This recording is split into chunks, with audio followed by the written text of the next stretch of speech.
Well, good evening, everyone, and welcome to the August 21, 2012 meeting of the Edina City Council and the Edina Housing and Redevelopment Authority. Roll call, please, Ms. Mangan. Member Bennett? Here. Member Brindle? Here. Member Sprague? Here. Member Swinson? Here. Mayor Hovland? Here. We have an agenda in front of us. Is there a motion to approve the meeting agenda? So moved. Second. Moved and seconded, we approve the form of the meeting agenda. Discussion. All those in favor say aye. Aye. Aye. Opposed say nay. Carried. And then next, the consent agenda. Is there anyone on the council that wishes to remove an item from the consent agenda? The balance of those items will be handled on a single motion basis. I have J, please. All right. Anyone else? Okay. With the exception of 4J, is there a motion to approve the balance of the consent agenda? Moved and seconded, we approve the balance of the consent agenda. Discussion. All those in favor say aye. Aye. Aye. Opposed say nay. Carried.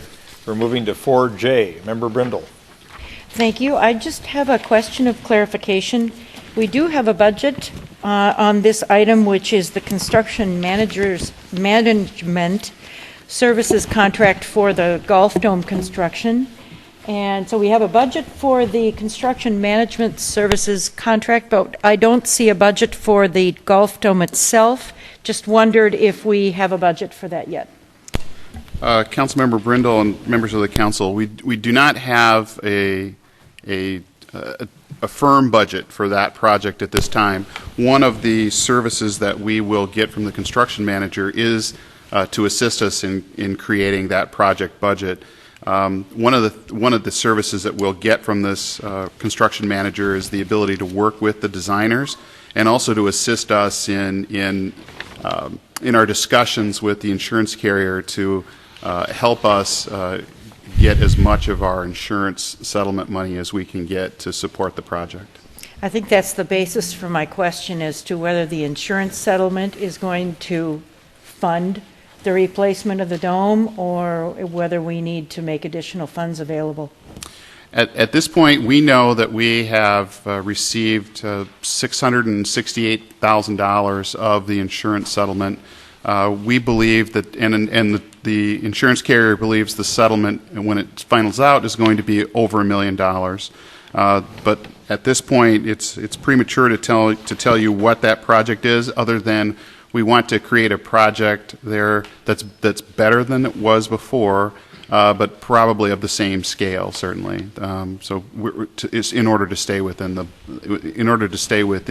generally within the settlement that we're going to get from the insurance carrier. Okay, those were my questions. Thanks for the answers.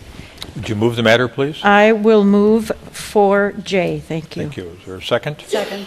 It's been moved and seconded. We adopt 4J. The action requested is stated. Further discussion? All those in favor say aye. Aye. Aye. Opposed say nay. Carried. And now we are on to the special recognitions and presentations portion of the agenda.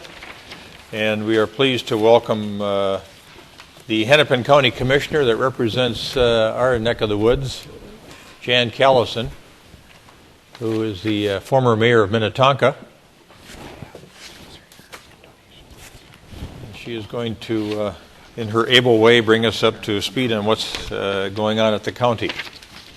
Thank you, Mayor Hovland, and members of the City Council and staff. Thank you for giving me the chance to be here tonight. It's a pleasure to be in Edina.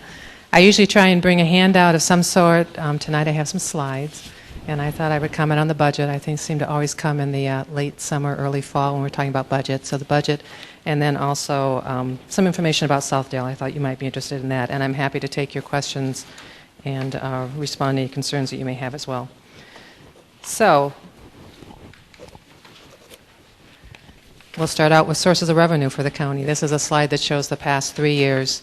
The blue line is 2010 actual, the red line is 2011, the budget, and the yellowish line is 2012, the budget. So the first column is property tax.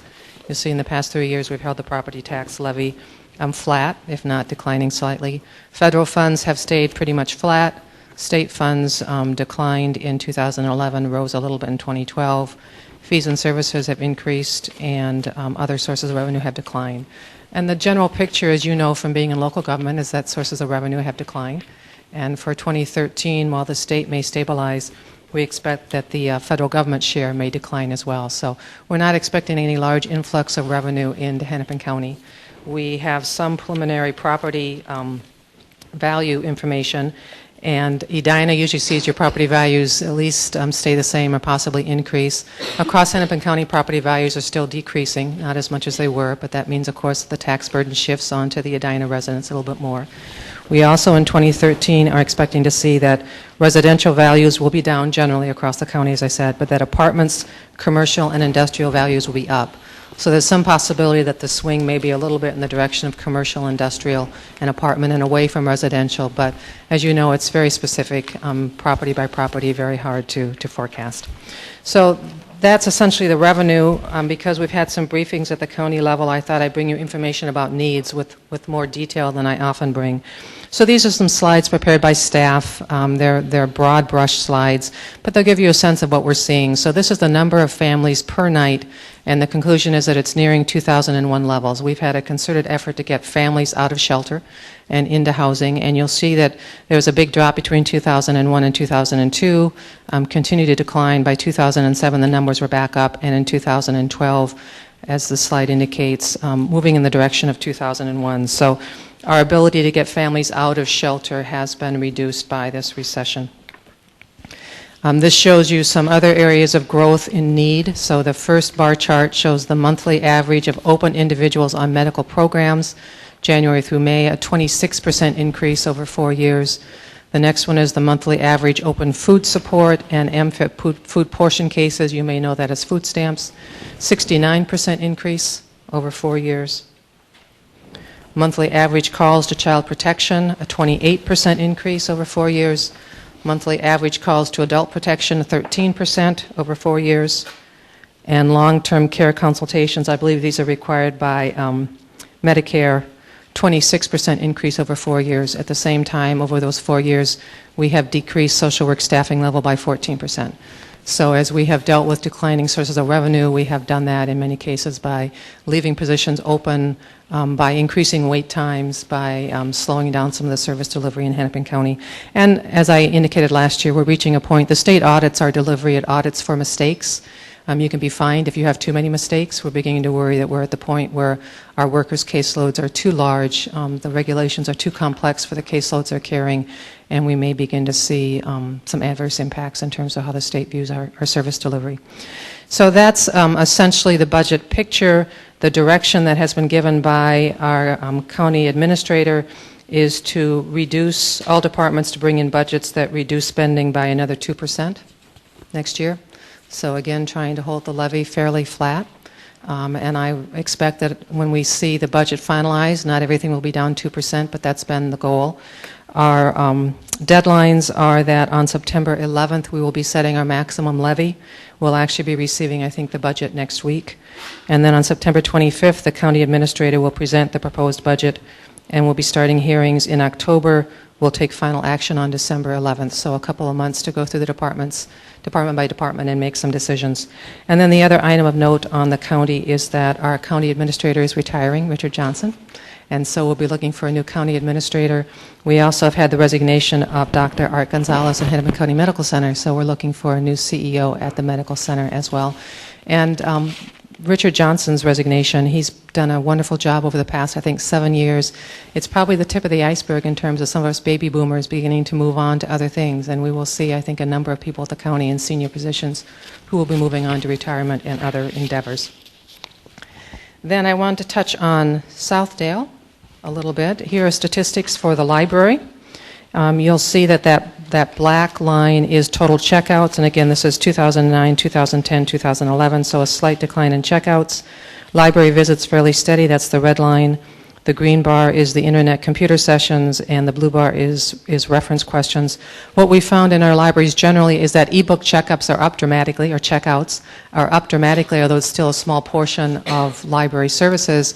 But visits to libraries have not conversely declined, as you might expect. So we see people continuing to use our libraries and making use of the resources there. And then this, just to complete the picture, is the Edina or the Grandview Library. So again, a fairly steady usage pattern in Edina. But if you visit our service center, you may not be there just for the library. You may have gone to use our service center in terms of driver's license or license tabs, and you may also use our court system, so I thought I'd touch on both of those.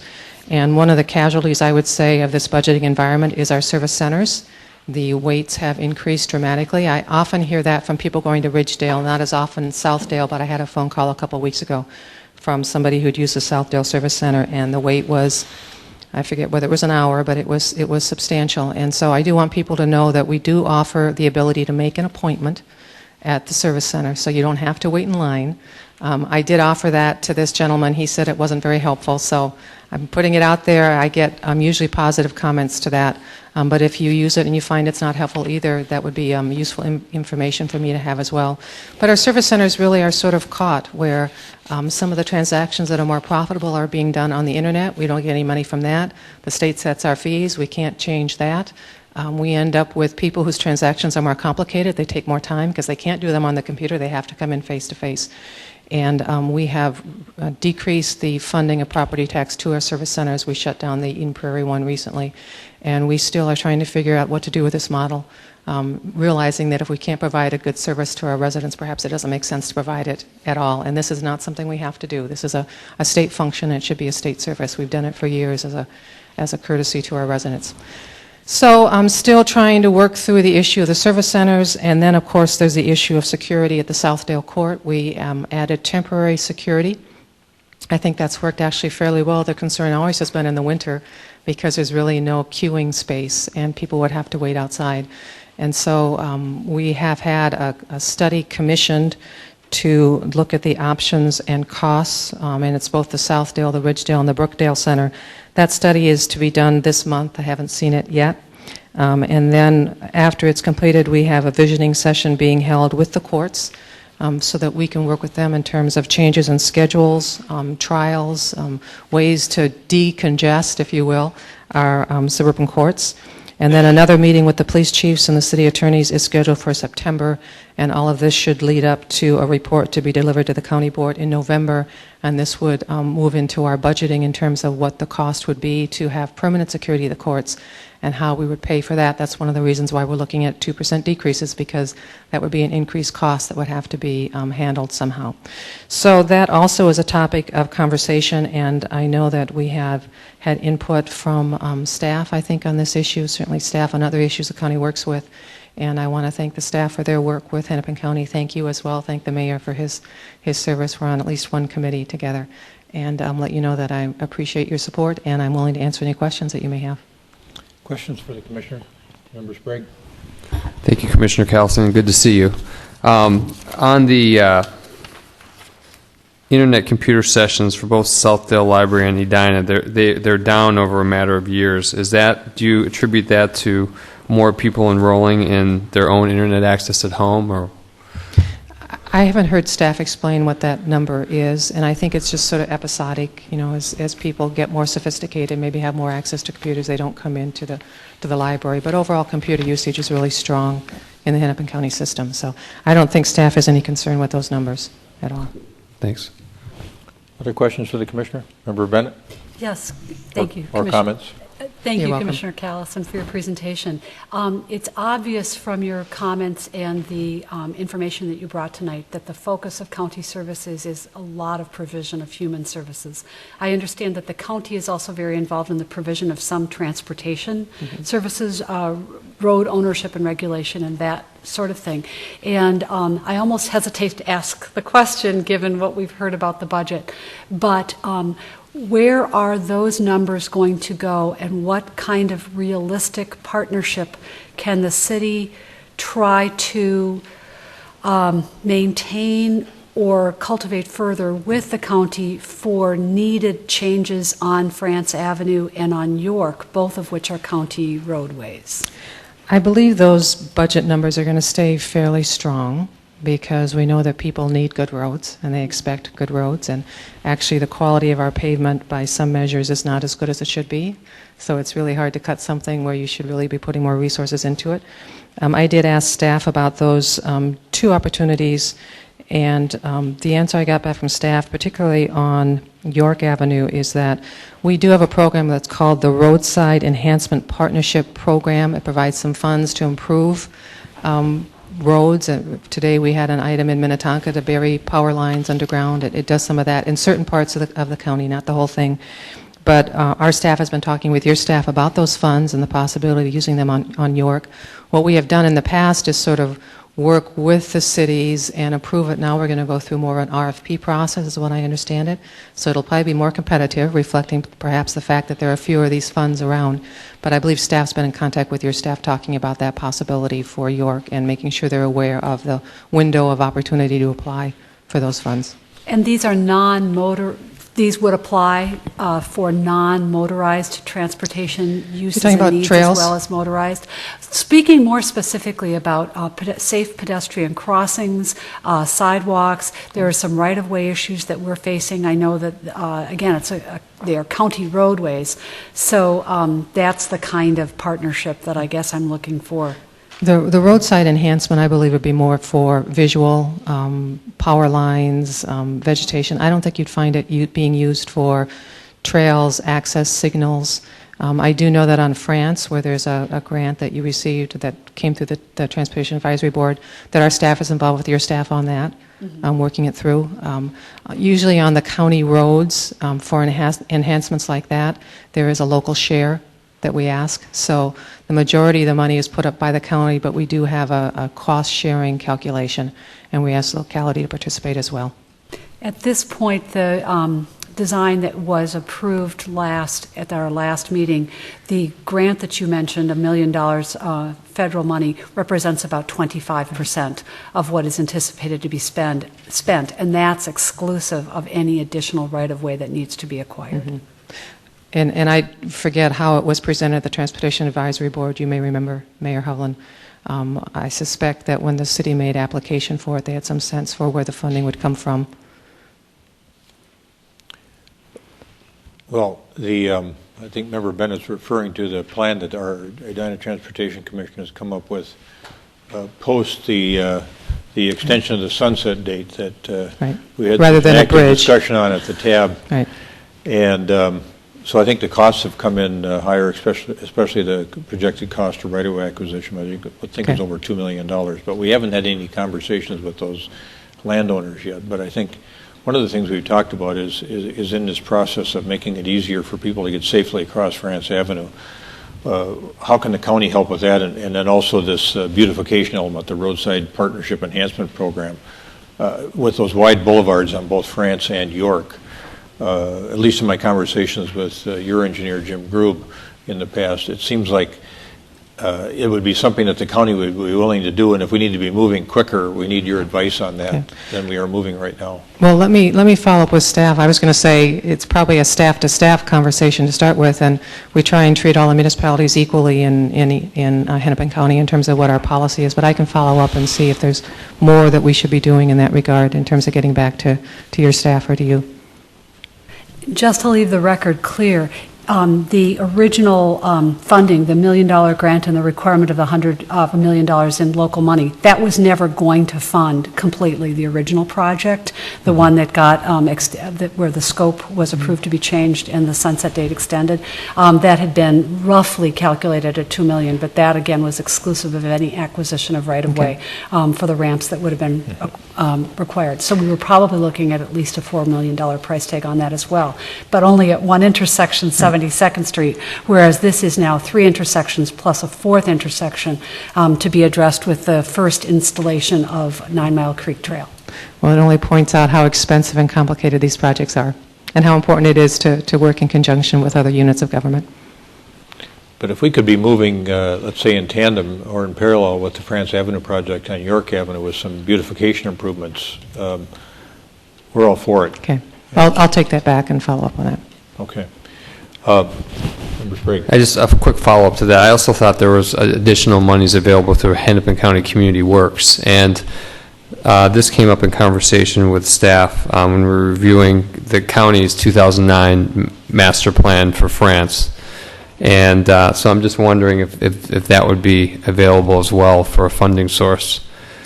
that it has to relate to economic development, but obviously the improvements we're doing to bring pedestrians into the area, into the local business area is going to be, and then the development potential of improving the transportation infrastructure will have some impact on future economic development. Well, I'll follow up on that as well and get back to you. Appreciate it. Member Bennett? I have a follow-up question, Sure. or not follow-up to this, but going back to our original exchange, which is about the human services that the county is providing. And I have followed the information that you've sent out in your newsletter. It's been really helpful. Good. The links to census information that you've sent have been really helpful. There is some finer data in there that focuses on this community or compares and contrasts our community with the others in Hennepin County. Right. Is there a way for people who might be watching this meeting to get access to similar information or more information that helps them understand how the needs that you've given us a picture of tonight, where they apply in our community and where they might not apply as much in our community as others, but where they also might apply more? Well, I'm tempted, of course, to send you to the website, but we recognize that our website needs to be rebuilt, and it's a little hard to use, so that may not be the best place to send you. I neglected to put up the last slide, which is my contact information, and that may be the best thing. If somebody wants information, it's often easier, I think, just to call me directly than it is sometimes to wend your way through the various levels of government at Hennepin County. So my contact information, the phone number is, here, I can even do it, 612-348-7886. That's my direct line. And then jan.callison@co.hennepin.mn.us. So I'm happy to respond to those questions and provide whatever information I can. We have a great research department that makes that information available, and it really is fascinating. So I'm glad you found it useful as well. Thank you. We are sensitive to the notion of court safety, but we would hate to lose this service center in our community, because it not only serves Edina, but it's right on the Richfield border, and it's going to be important that we try to figure out a way to work with the county, work with you to try to maintain a service center in Edina, and whether it's there or some other location that we can figure out where those safety enhancements can be made. Let's make sure that we don't. I don't want you to make, we don't want you to make, our council does not want you to make a unilateral decision at the county to just close Southdale Service Center. Are you including the court in that description Including of the court, servicing? especially the court. Right. And I appreciate that. We noticed the issue, didn't do a very good job of really getting the notice out very broadly.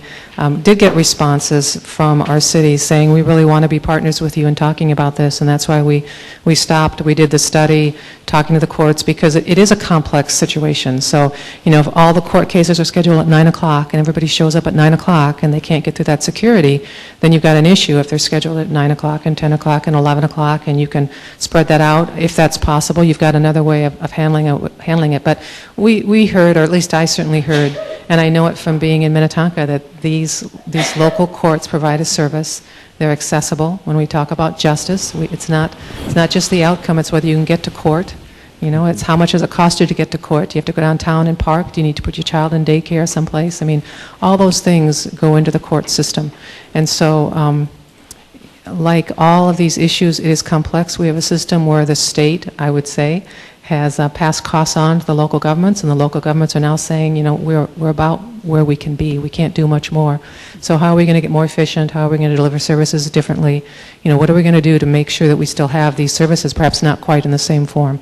And that's our challenge with the court. That's our challenge with the service centers as well. Okay, good. Member Swenson. Well, and besides for our residents being able to get to court, we also have police that have to show up for different things, and when it's convenient, that means it's easy for them to get there and not take away from what else they're doing here. It also means if our city attorney isn't separated between two courts, that he can take care of his cases instead of needing to be two places at once. So we have a number of even budgetary concerns, along with our concerns for our residents being able to get through the court system. Right. And I do appreciate that. As we were talking about this, I'm also reminded, though, we have 45 cities in Hennepin County. We have 4 court systems. 4 courthouses of this type. So there are a lot of cities that wrestle with, we don't have a courthouse in our city. We've got to send somebody. How are we going to balance this and make it fair? Good. I think just as a final comment, You had referenced earlier that the two of us serve on the Transportation Advisory Board of the Met Council, also on the Community Works Committee for Southwest LRT. And I know everyone on this council knows what a fine job you do, but you should be commended for it, so people in the audience and at home that will be watching this broadcast know what a good job you do as well. Thank you, Mayor. Representing our interests and representing the interests of Hennepin County, the entire county. Well, it's a pleasure to have the opportunity to do it, and it's a pleasure to serve with you on those various boards, so thank you for your service as well. Yep, thank you. All right, Good night. thanks. Thanks for coming in. Well, this is a time of the year when we have some pretty exciting things going on. One of them is the 2012 Images of Edina Photo Contest Awards, and Jordan Gilgenbach from our communications department, our communications coordinator, has the presentations this evening, and we've got some contest award winners, Lori Ann Yang, Megan Norman, Dennis Plaster, Lisa Haffey, Ann Geerton, and Ty Dowda. We're going to talk about them in sequence here. And Jordan, look forward to this presentation of the winning photographs. And then we'll get some photos. I see a lot of people in the audience anticipating this presentation, so thanks for turning out.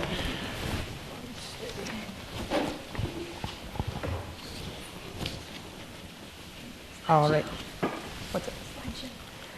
It's got a timer on it. Okay. Well, thank you, Mayor Hovland, members of the council. Again, my name is Jordan Gilgenbach, Communications Coordinator at the City of Edina here. As the Mayor mentioned, I'm here to recognize the winners of the 2012 photo contest. This is the city's 9th year doing this photo contest, and it's the, I think, 2nd year doing it in conjunction with Edina Magazine. It was established in 2004 to collect and recognize photographs that capture Edina as the preeminent place to live, learn, raise families, and do business. As in years past, a panel of volunteer judges chose winning photos based on a number of criteria, including subject matter, composition, clarity, degree of difficulty, Edina relevance, and overall impact. This year's judges was Katie Pauls, art director for Edina Magazine, Chip Jones of Chip Jones Photography, Polly Norman of Polly Norman Art, and Emily Kastner, communications assistant for the City of Edina. This year we received approximately 115 photos, so there were quite a few to choose from. The judges chose winning photos in the 5 categories representing the city's vision statement. Of those 5 photos, 1 was chosen as a best in show or an overall winner. In addition, readers of Edina Magazine and Edina residents could vote on their favorites on Edina Magazine's website, making a Reader's Choice Award. At this time, I'd like to invite Mayor Hovland down to congratulate winners as we go through these and pose for a quick photo as they're announced. So without further ado, we will go ahead.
Get one more. Thank you.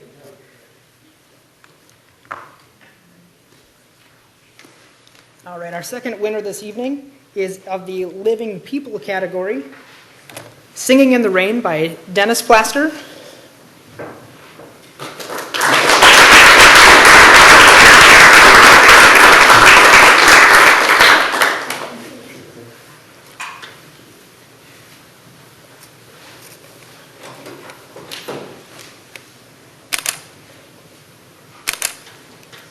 Great, thank you.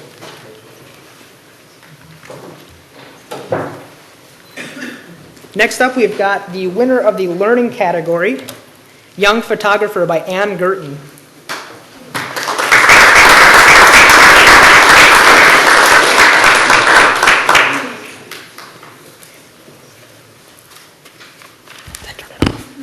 Thank you.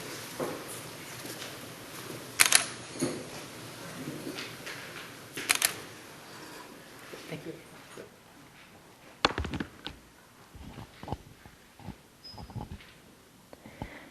All right. Next, we've got the winner of the Raising Families category, Sunset Swing by Megan Norman.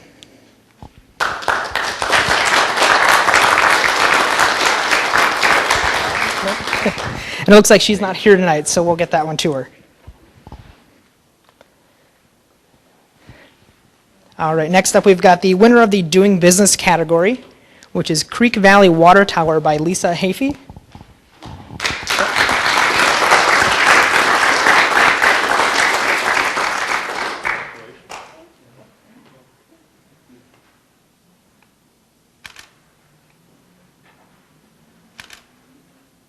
Thank you.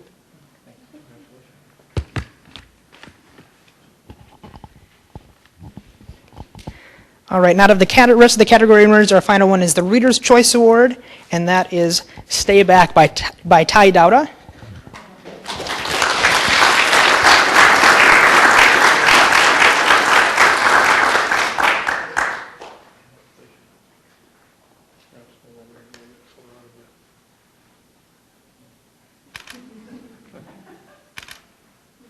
Great, thank you.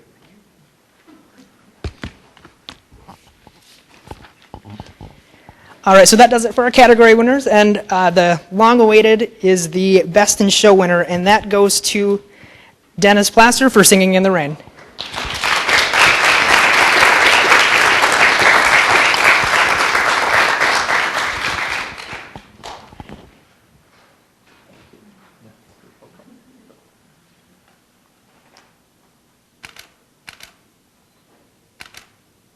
Thank you.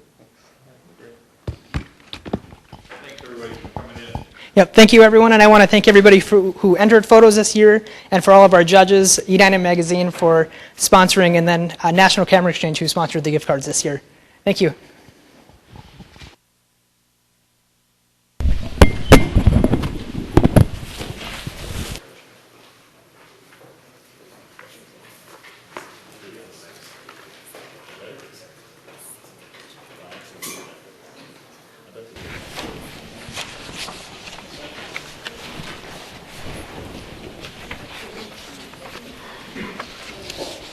Next, we're going to move on to the community comment portion of the agenda. Is there anyone in the audience that wishes to address the council with regard to an issue of import to them? Any concern?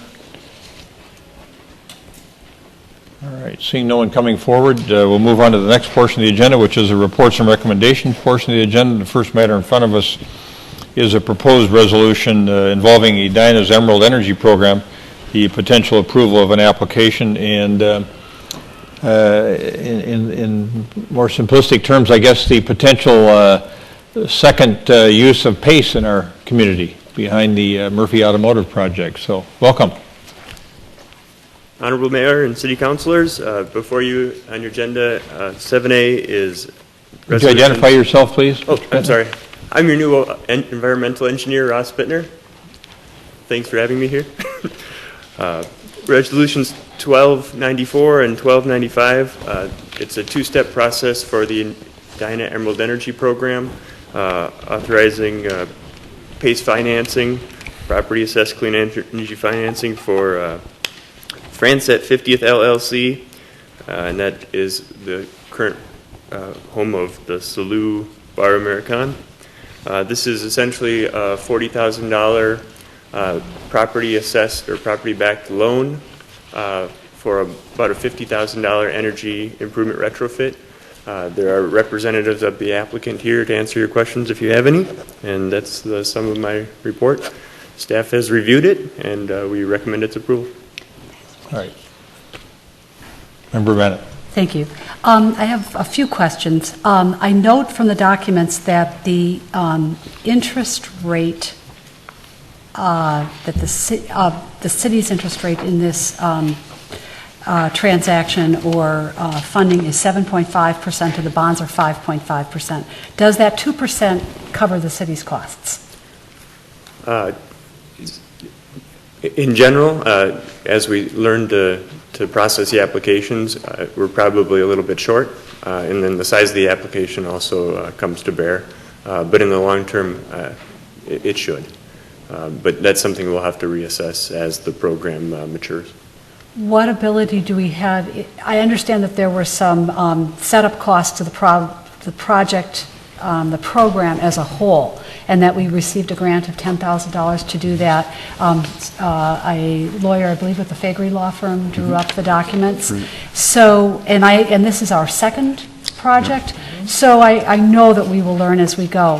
What ability will we have to change that margin to make sure that on a city level the program is paying for itself going forward? I can take that one, Councilmember Bennett and members of the council. You know, this program, the details of this program were established by the council, and it's the council's discretion to change that aspect, the interest rate spread. We can also accomplish something similar by charging a greater application fee, more of a flat cost. And I think right now, I think is it $100? I think is what we do have is $150. So we have a flat cost, and then we have this interest rate spread. And as we get better at this, we hope to get more precise about who's working on the applications and how much time they're spending, and get a much better, cleaner knowledge about what our own cost structure is. And I have no wish to have the costing structure be prohibitive or discouraging. However, given how we organize our budget and the transparency that we have and accountability, it would be important to me that this program not be subsidized by some other fund, unless there, for instance, was to be another grant obtained for it, or it was to be something that was dedicated to this kind of initiative. Also looking in the documents, the reference to Bremer Bank, I know that one of the obstacles to establishing this program in the first place was that there was not a bank or lender in Minnesota willing to become involved. It was new, it was a new program, and that the financing was coming from California. Is this the first Minnesota bank to invest? I think Mr. Kalin, Jeremy Kalin, could probably handle that question. Thank you, Mr. Mayor and council members and Member Bennett. Jeremy Kalin, President of Eutectics Consulting, and I joke I'm a recovering state legislator. I was actually the chief author of the PACE legislation in the House when I served. I think we passed it in 2010. The deal before you is historic for a couple of reasons that you identified, Member Bennett. One is it is actually the first PACE, Property Assessed Clean Energy Project, in the country funded by a non-California source. So you hit on that it is the first Minnesota bank playing.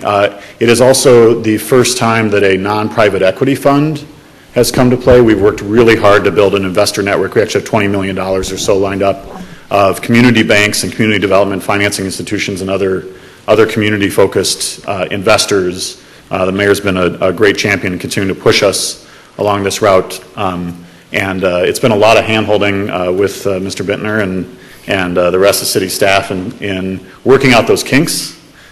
We are all sort of doing it as part of business development, wanting to see economic development happen, want to see the program continue to be marketable. And I think we've probably put in 40 or 50 hours of time.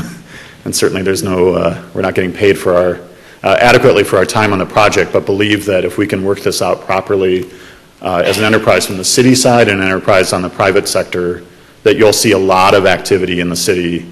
And as you know, lots of cities are trying to follow the lead here. So it's historic in really keeping that in the community, making this what we're calling the Main Street model. And then last question, and for anyone, is that in resolution the point number 3 speaks of equal annual installments, referring to the principal, not the principal and interest. So in other words, the payments will change over time, but it's the principal that's remaining equal. Am I correct? That's correct. It's constant principal. Thank you. Member Brendel. I have no problem with this proposal. I'm very excited about it, actually, to have a business at 50th and France get involved in this, and hoping that kind of spreads. And in that, I understand the need to add 2% over the cost of the bonds, and I want to make this program attractive. So I'm wondering if there's reason to maybe amortize that 2% over time and pay ourselves back by aggressively marketing this program to enough businesses that we have enough people interested in doing this so that we can maybe just do 1%. I'd hate to ding a business for 2% by doing something that benefits our city and helps us sell the program.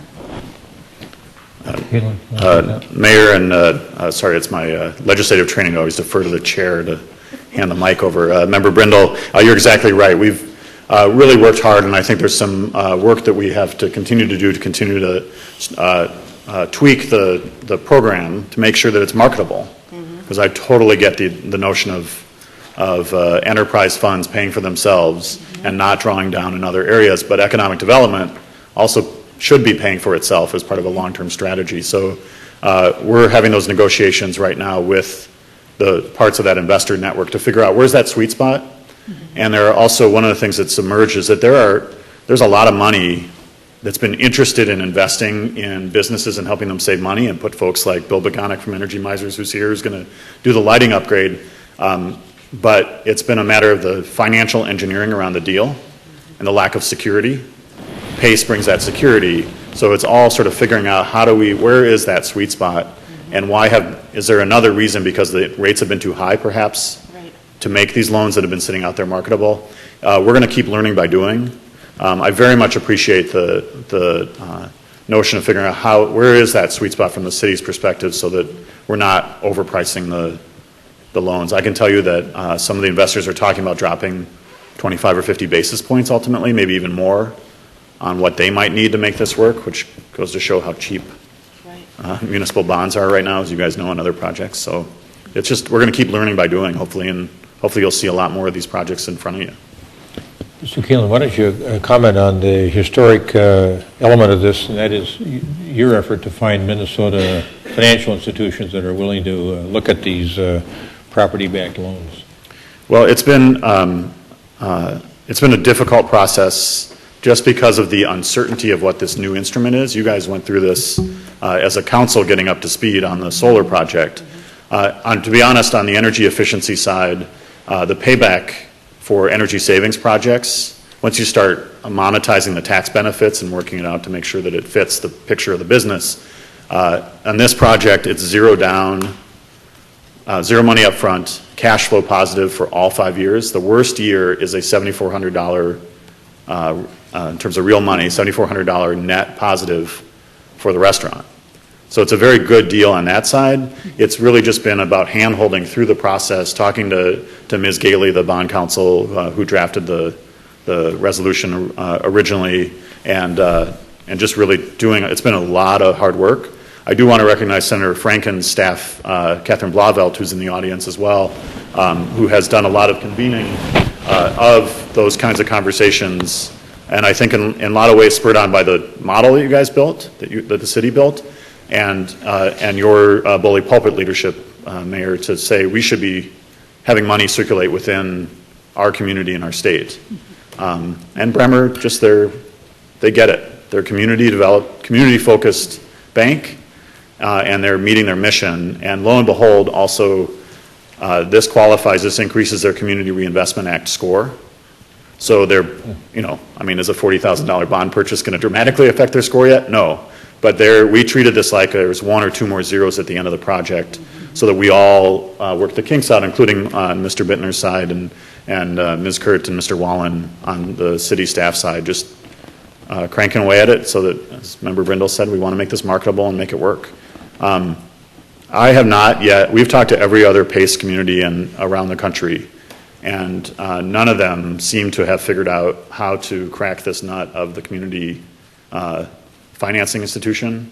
And there's a reason why we're calling this the Main Street model, because it's about Main Street businesses all across the board. So I'm really, really excited about it, and it's been a pleasure to work on it. Hopefully it's going to turn into real robust business for us as well. Yeah. Well, you have your own personal motivations, but I can tell you that you've done a very fine job here in guiding this process. So Thank you. Appreciate it. Other questions? Mr. Kalin? Okay.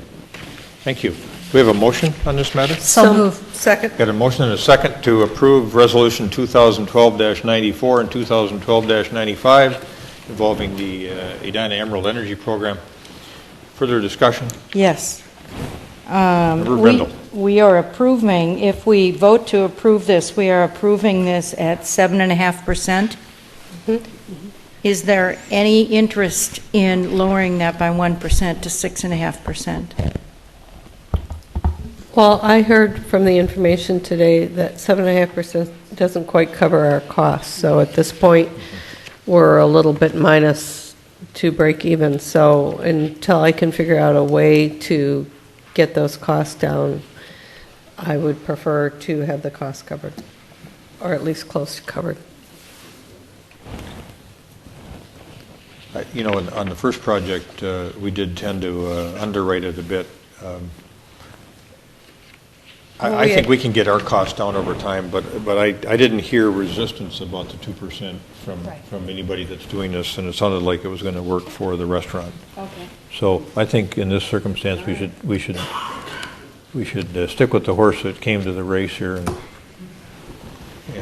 follow through and do this one. All right, I just needed to have that confirmed.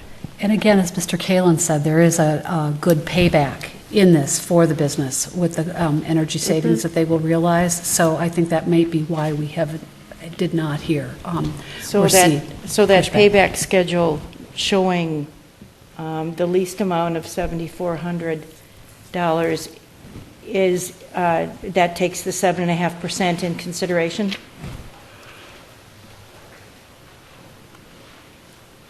Mr. Mayor, Member Brindle, I think actually I might have been in error. I think that was at those 6.5% numbers. So obviously in terms of the restaurant, what they've seen in front of them was a 1% markup.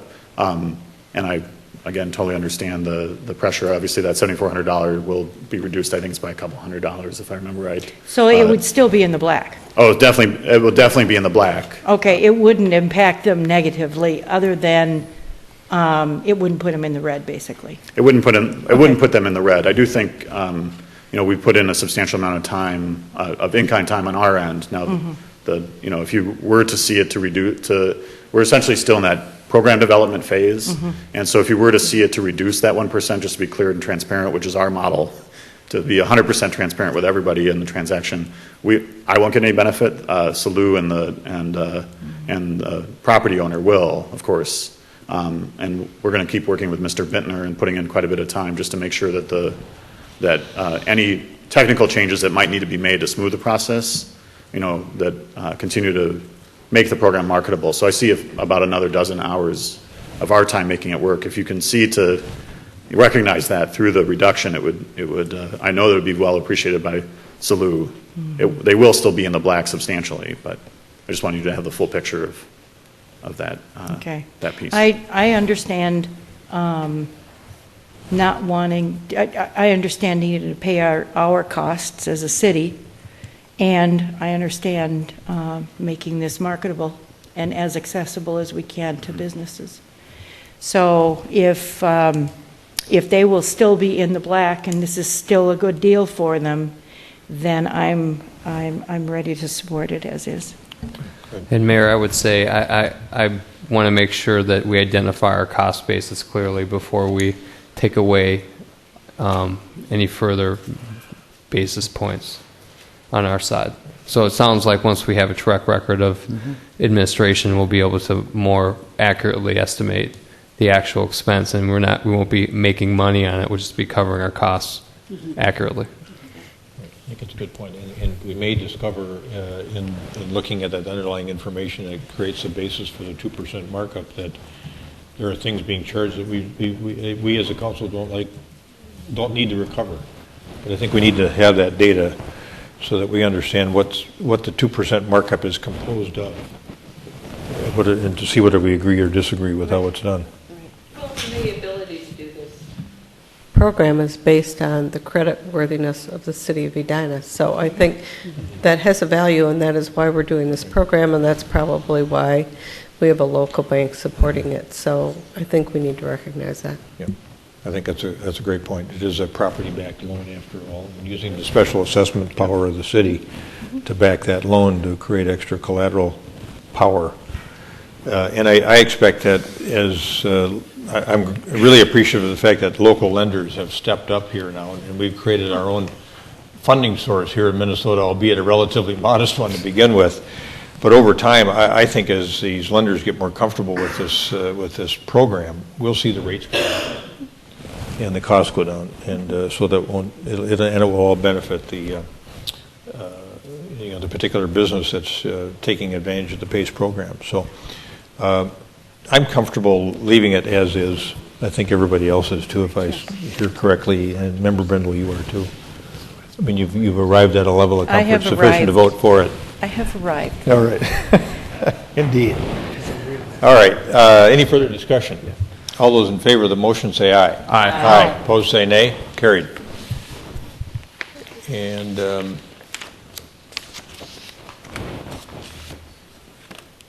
Mr. Kalin, I had one other potential opportunity looming for you that I discovered, and I'll send you an email on that. Could be another potential PACE project out there in Edina. All right. All right. Thanks.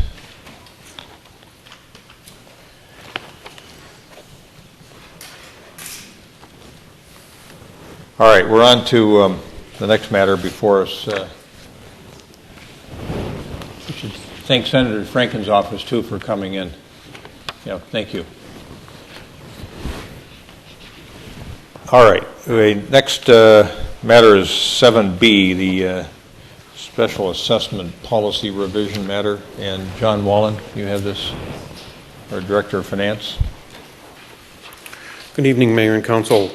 2 weeks ago, as the Council was discussing the special assessment, the new special assessment policy revision, in particular as it related to which projects that this would be valid for or start for. I had looked at the bonds that had financed the projects coming up this fall, and in that is a sentence that says the city estimates the amount, the length of the special assessment to be 10 years and setting the assessment rate. After the meeting, unfortunately, I contacted the city's bond attorney to find out what kind of flexibility the city had based on that estimated word in that sentence. And the city's bond attorney said that gave you flexibility, even though that the bonds paid for those projects, that you could set the interest rate and the length of the special assessments different than what was set in that bond resolution of last fall. So we put it in front of you. You said you would like to see it back again, and so we are presenting it back to you again with a revision that would be that this policy would be for projects that are to be assessed after I think September 1 of this year. So projects coming up this fall would fall under the new special assessment policy.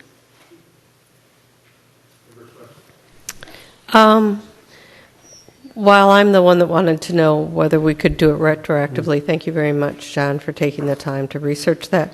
My question goes to number 4 on our assessment policy, where we're talking about excluding sidewalk, trail, and lighting costs for upcoming projects because we are going to use a utility franchise fee as a revenue source. We haven't started that yet. So where I'm very supportive of 1, 2, and 3 for the projects that we're going to assess this fall, if there's a lighting component, I don't think we have a trail, and I can't think of there's one small sidewalk component to it, but we don't have that revenue source yet. So I'm going to suggest that we look at 1, 2, and 3 for the fall assessments, and then all 4 of them going forward. And I'll be interested to hear what my fellow council members feel. That is something that I flagged, and a matter of fact, I went back to my notes from the last meeting, and it was indeed a first reading on the franchise fee idea. And so I would hate to roll that into this and then, come into a challenge or a bump in the road on developing that franchise fee policy. So since we don't have it yet, I would feel more comfortable taking that out of this. You would concur with Member Swenson, is what I hear you saying. Yes, I concur with Member Swenson. I think I just want to tell you what we anticipate would be the collection cycle and the phase-in cycle for the franchise fees if you do intend to adopt them. We don't see those actually going into effect just because of the transitioning that has to happen with the utility until the first quarter of 2013. Then there's a quarter lag as they're collected. So we are not really anticipating that we would have anything collected from those fees if they're approved until the second quarter of 2013. So during the year of 2013, we would really only collect about 2.5 quarters because the fourth quarter we won't get until 2014. So does that mean that we should revisit the assessment policy at that time and add number 4?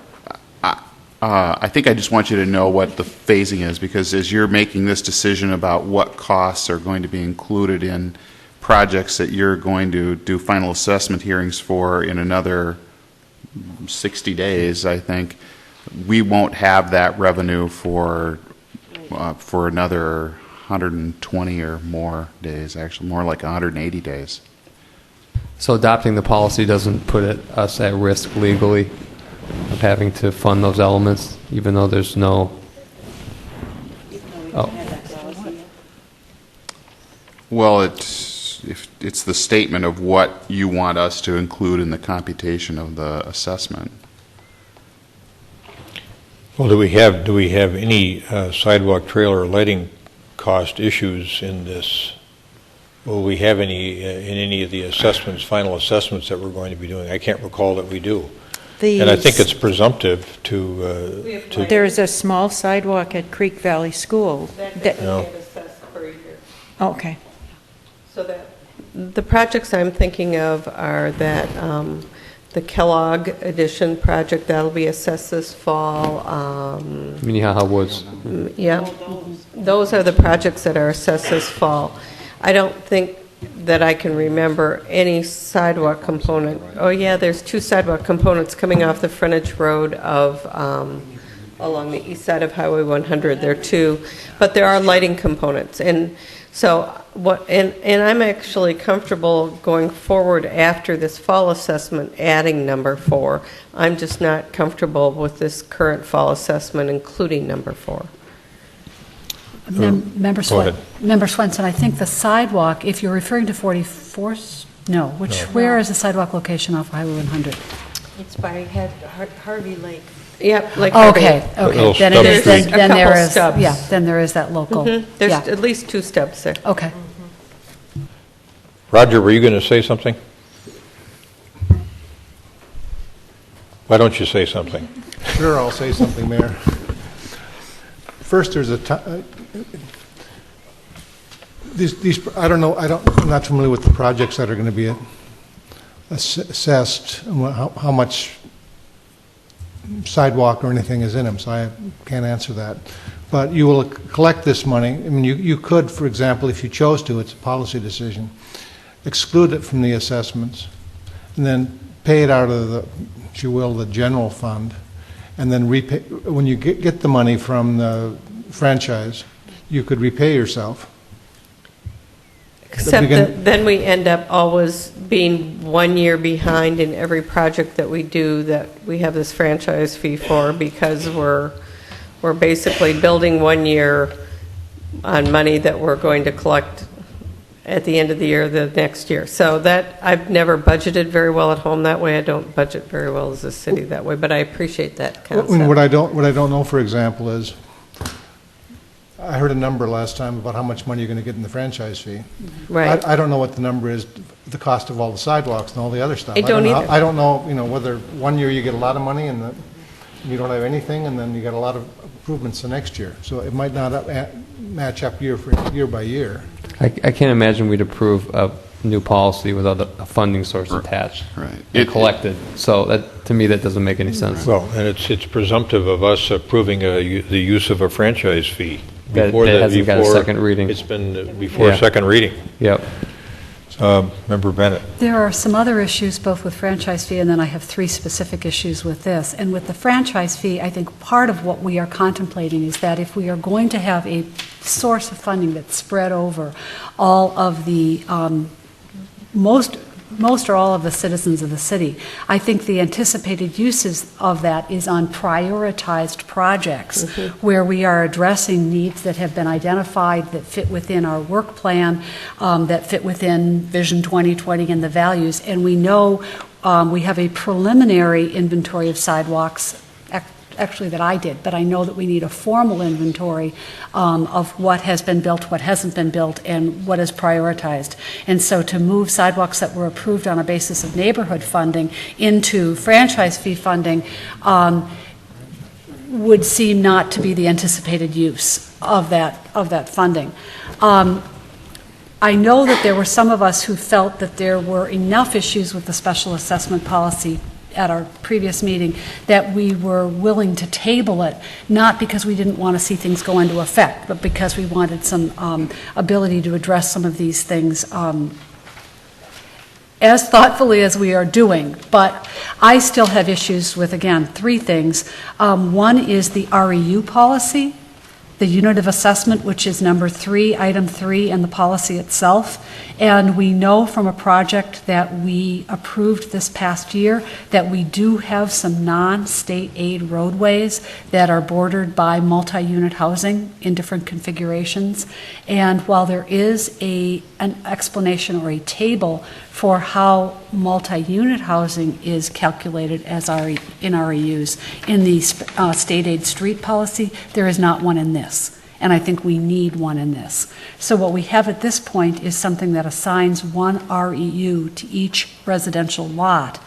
And for publicly owned or undeveloped parcels, it assigns a speculative REUs based on what would be the number of developable lots.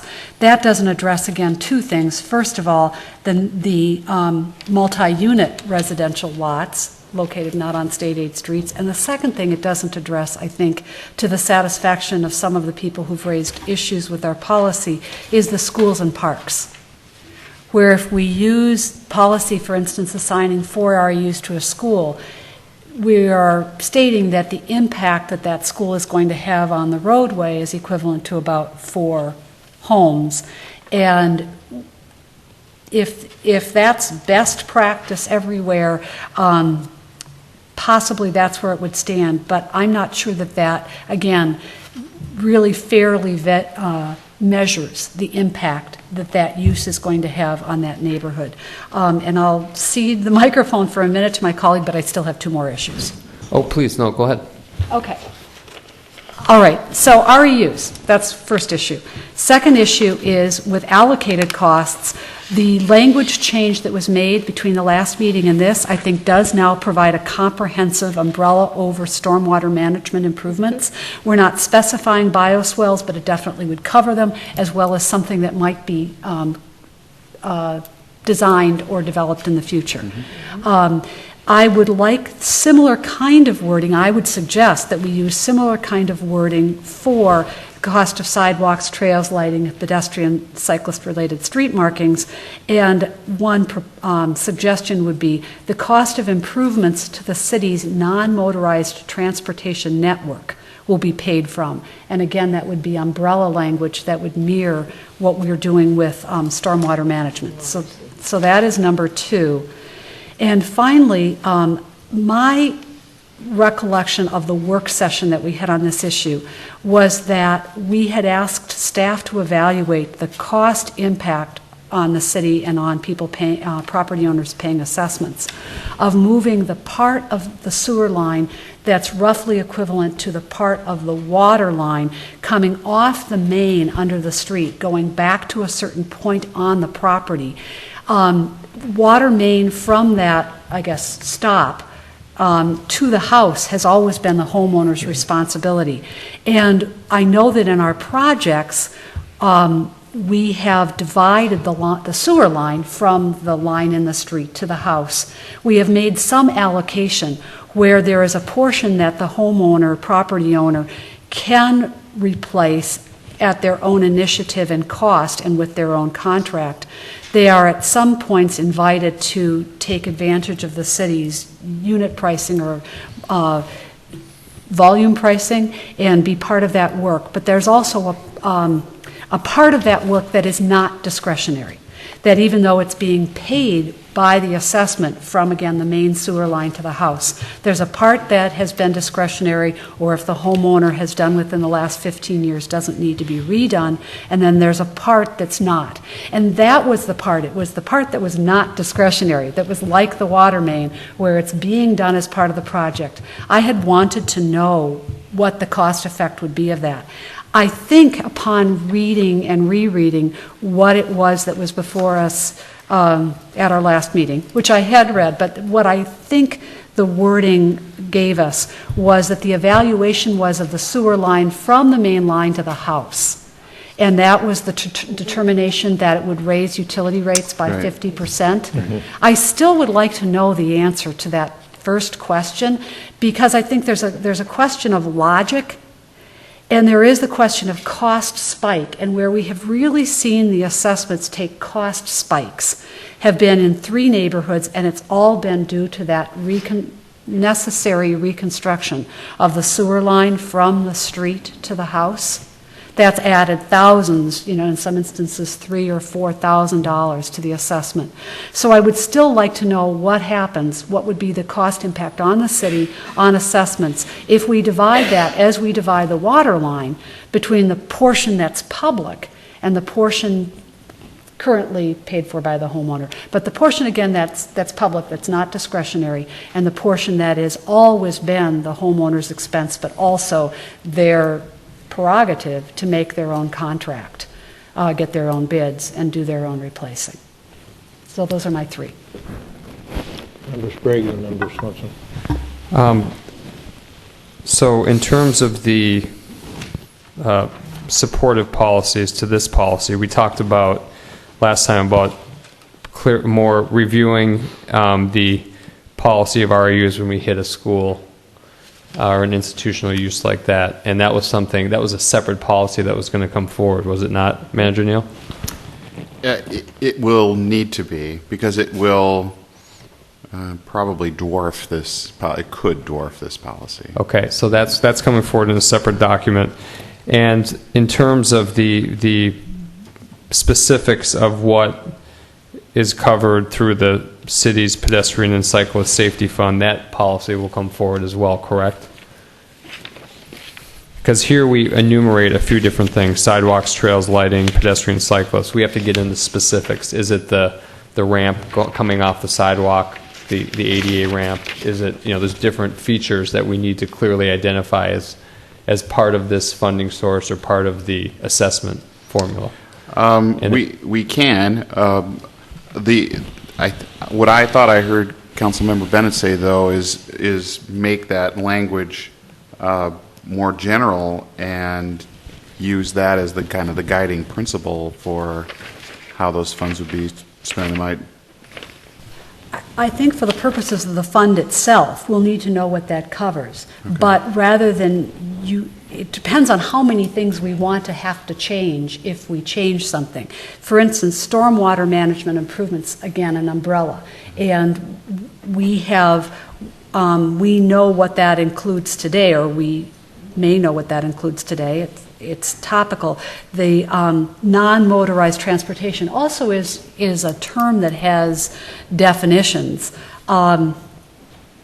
And we know that there is non-motorized transportation on sidewalks, trails, that lighting might need to be called out because it's not transportation itself, it relates to it.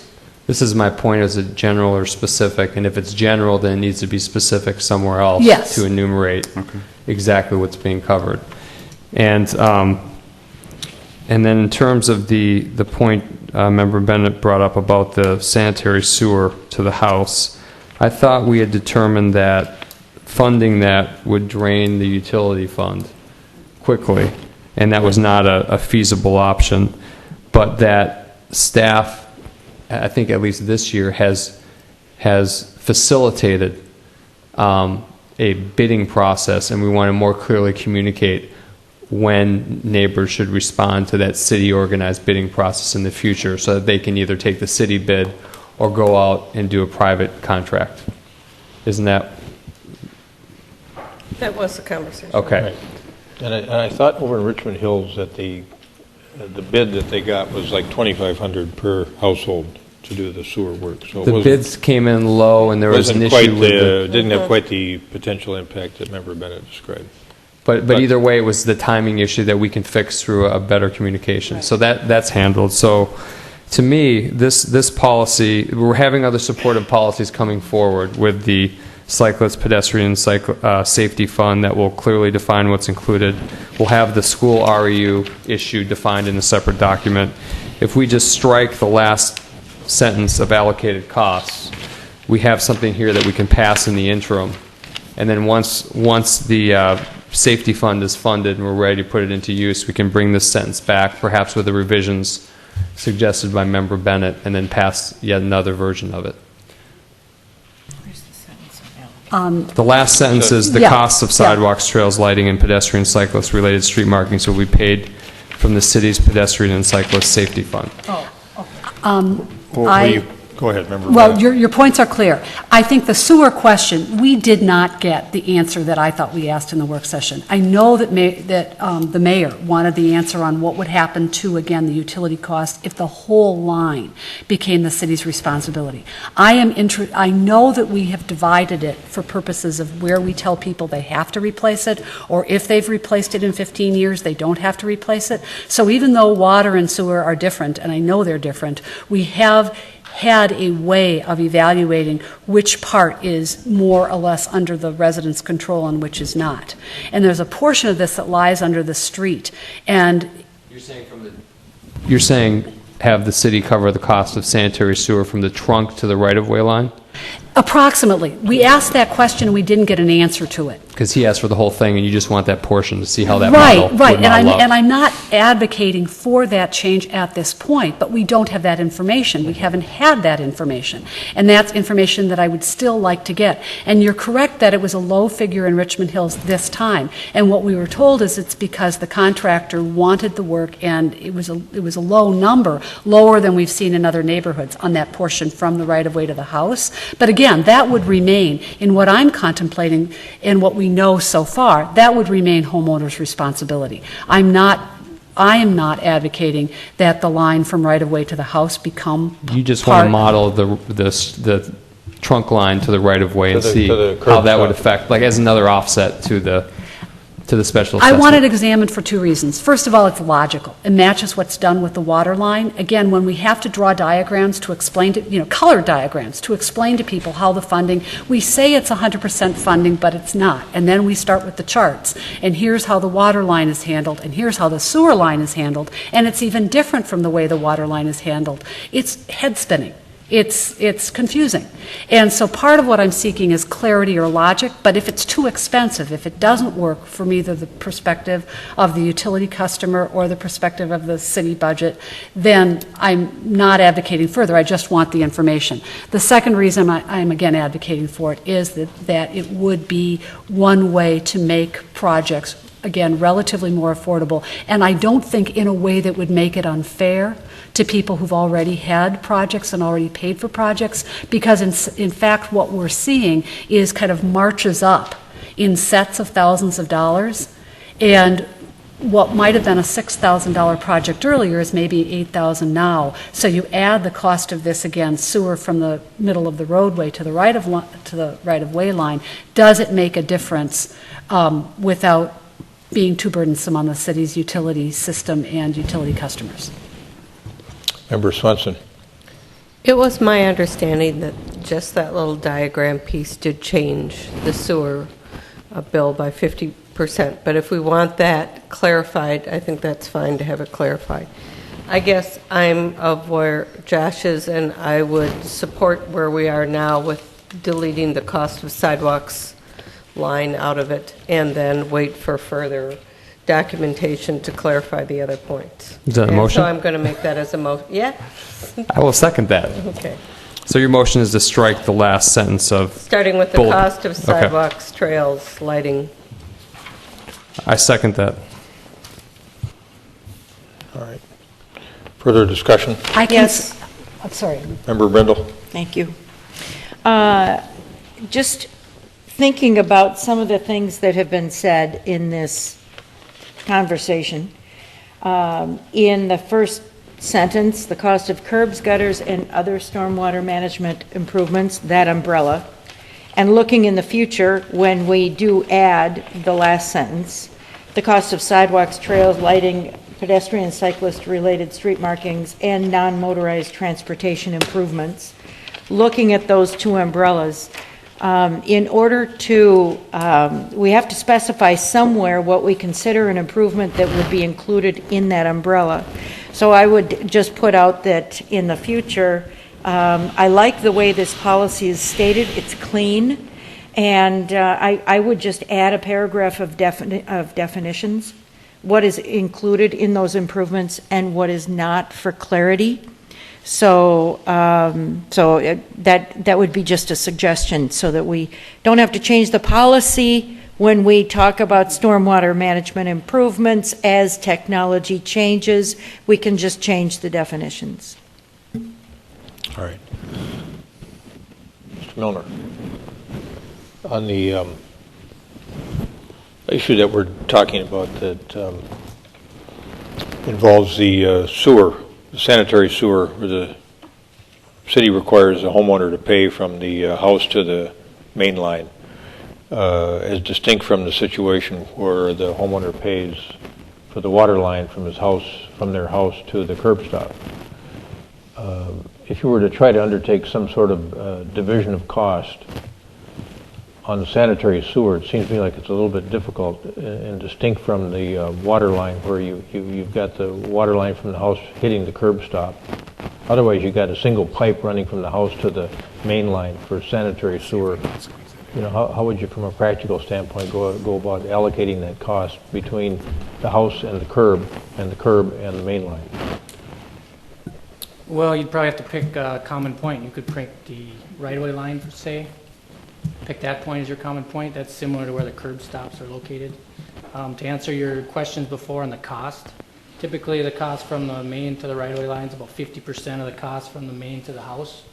So if you were presented numbers with the whole pipe, it's about 50%. You're talking $4 to $5 grand for the piece in the right-of-way. It's another 4 to 5 to go to the house on a normal size lot. But your definition, you'd probably have to set, right away. Many cities have the same policy where the homeowners own it all the way to the main. There just isn't there's just not a functional equivalent of a curb stop in a sanitary sewer line, because the function of that, of course, is to allow us to control the flow of water into the home for a lot of different reasons, but we don't have a device that's buried underground to control the flow out of a home, for a good reason as well. Yeah. Member Bennett.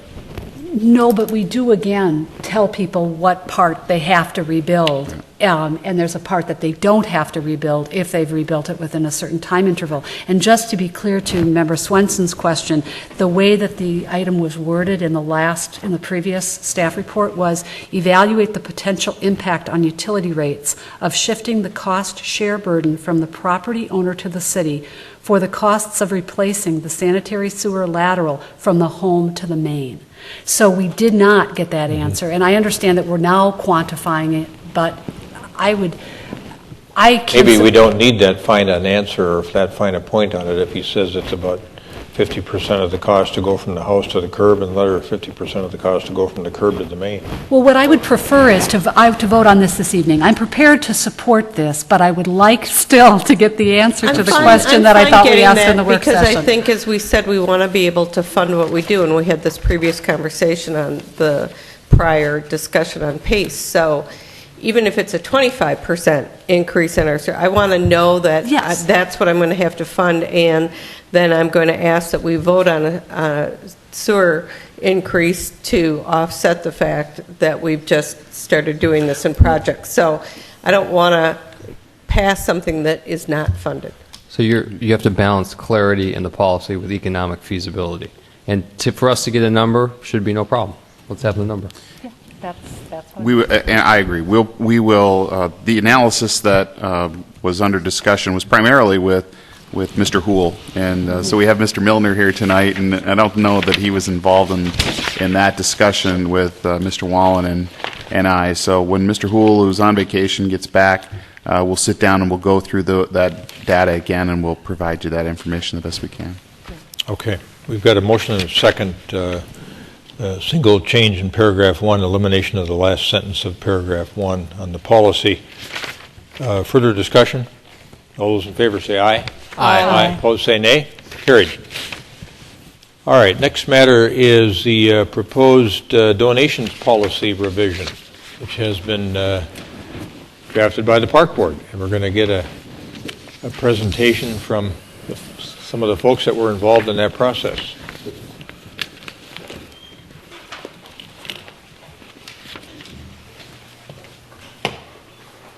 Ms. Jones, welcome. Thank you. Is this on? Can you hear me? Yep, we can. And you'll need to identify yourself. Give us your address. Okay, I'm Ellen Jones. I live at 5261 Lockloyd Drive in Edina. Well, first, I'd like to take you all back to how this working group came to be. About a year ago, Council formally requested that the Park Board create a working group whose mission was to recommend revisions to the city's donation policy and create a naming policy. I took on the role of chair with the help of fellow Park Board member Joseph Hulbert, and we began our work. Joseph and I felt strongly that this group should have broad community involvement, so we publicly announced its formation and opened the group to all residents, personally inviting people who had communicated with us or the city on these topics, as well as people on the Rotary and Chamber of Commerce, and actively sought representation from groups that have interest in and would be affected by naming and donation policies, such as the Heritage Preservation Board, Historical Society, and League of Women Voters. At this time, I'd like to acknowledge and show my sincere appreciation for the people who stepped forward to serve on the working group. Unfortunately, with summer holidays, some members could not be here tonight, but certainly all need to be recognized. Our working group members, Andy Otnes and Bob Coteen, are here and able to answer any questions that you may have. Also serving were Joseph Hulbert, David Messenborg, Tom Gump, and Rick Itis. So for about 6 months, from the end of last September through March, this working group met about twice a month to research and develop policy. We reviewed the naming and donations policies from several cities throughout the United States. On March 13th, we distributed our draft policies to the Park Board, Parks Director, City Manager, and Assistant Manager for comments and suggestions. March 26th, the working group discussed suggestions and created the proposed policies for public review. On the 27th, we sent the public announcement statement to the Director of Communications for Edina for approval and posting on the website and in public media. This announcement included the proposed policies and the date that the Park Board would hear public comment on that policy.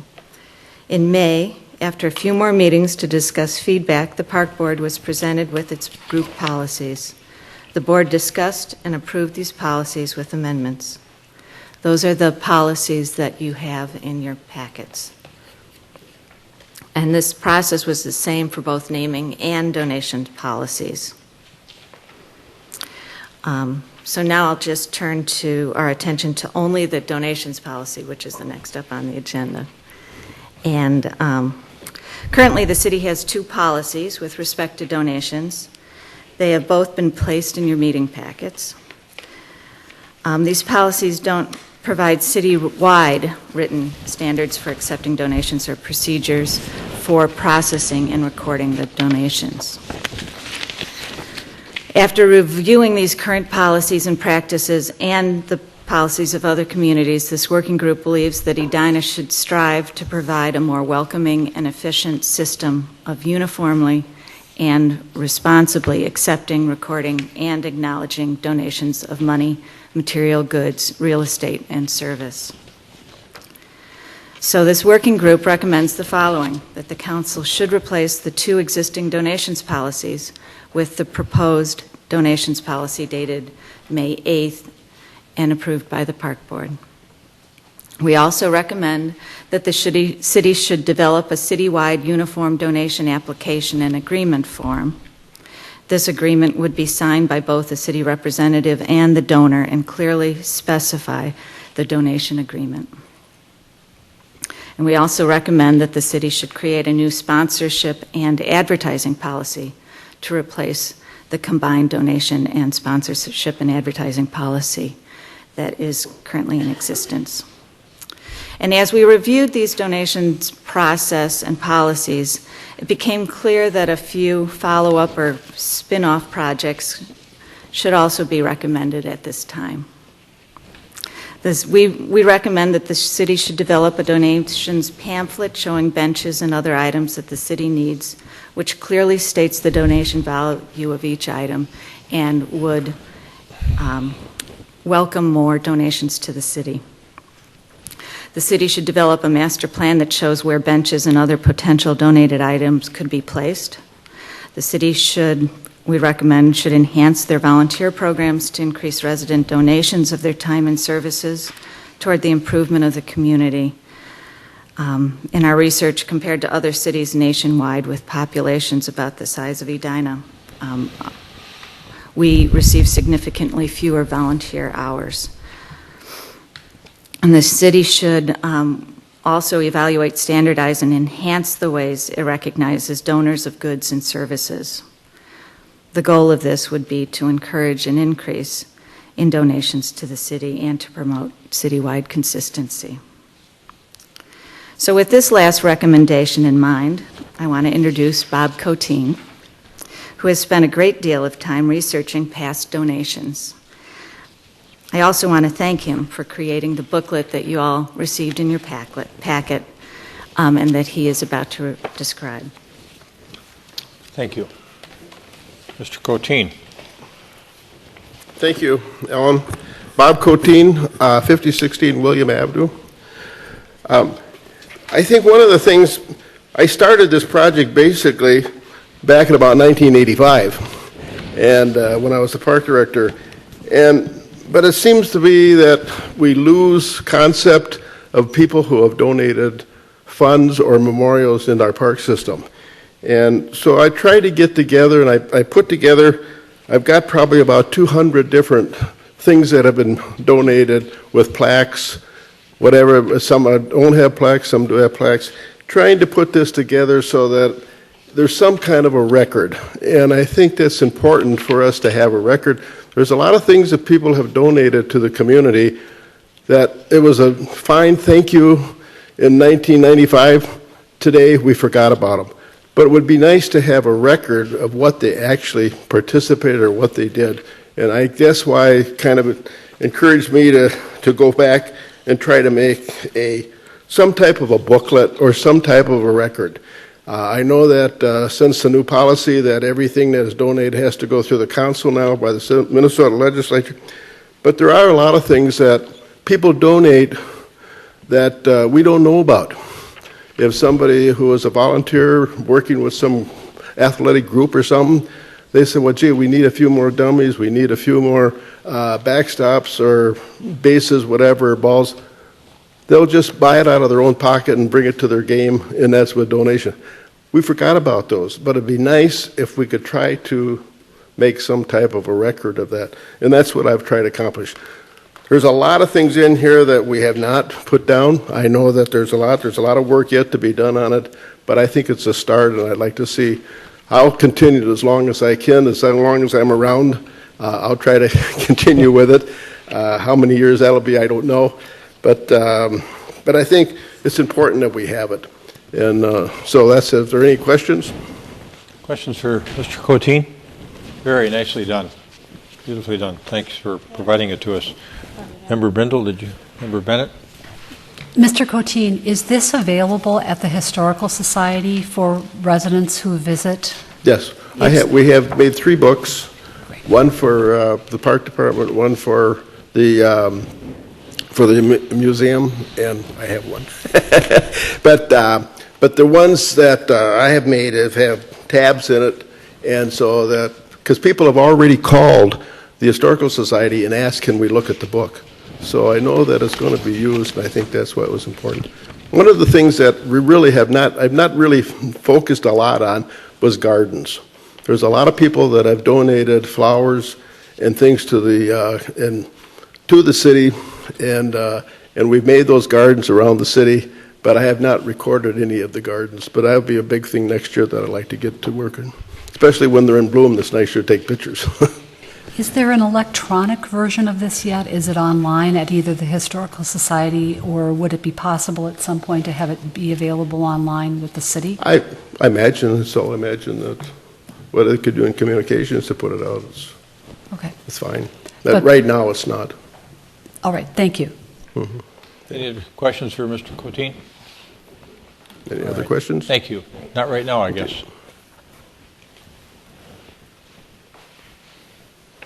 So with that, I am prepared to briefly summarize this policy, but it's quite detailed and extensive, and I don't know exactly what your expectations are.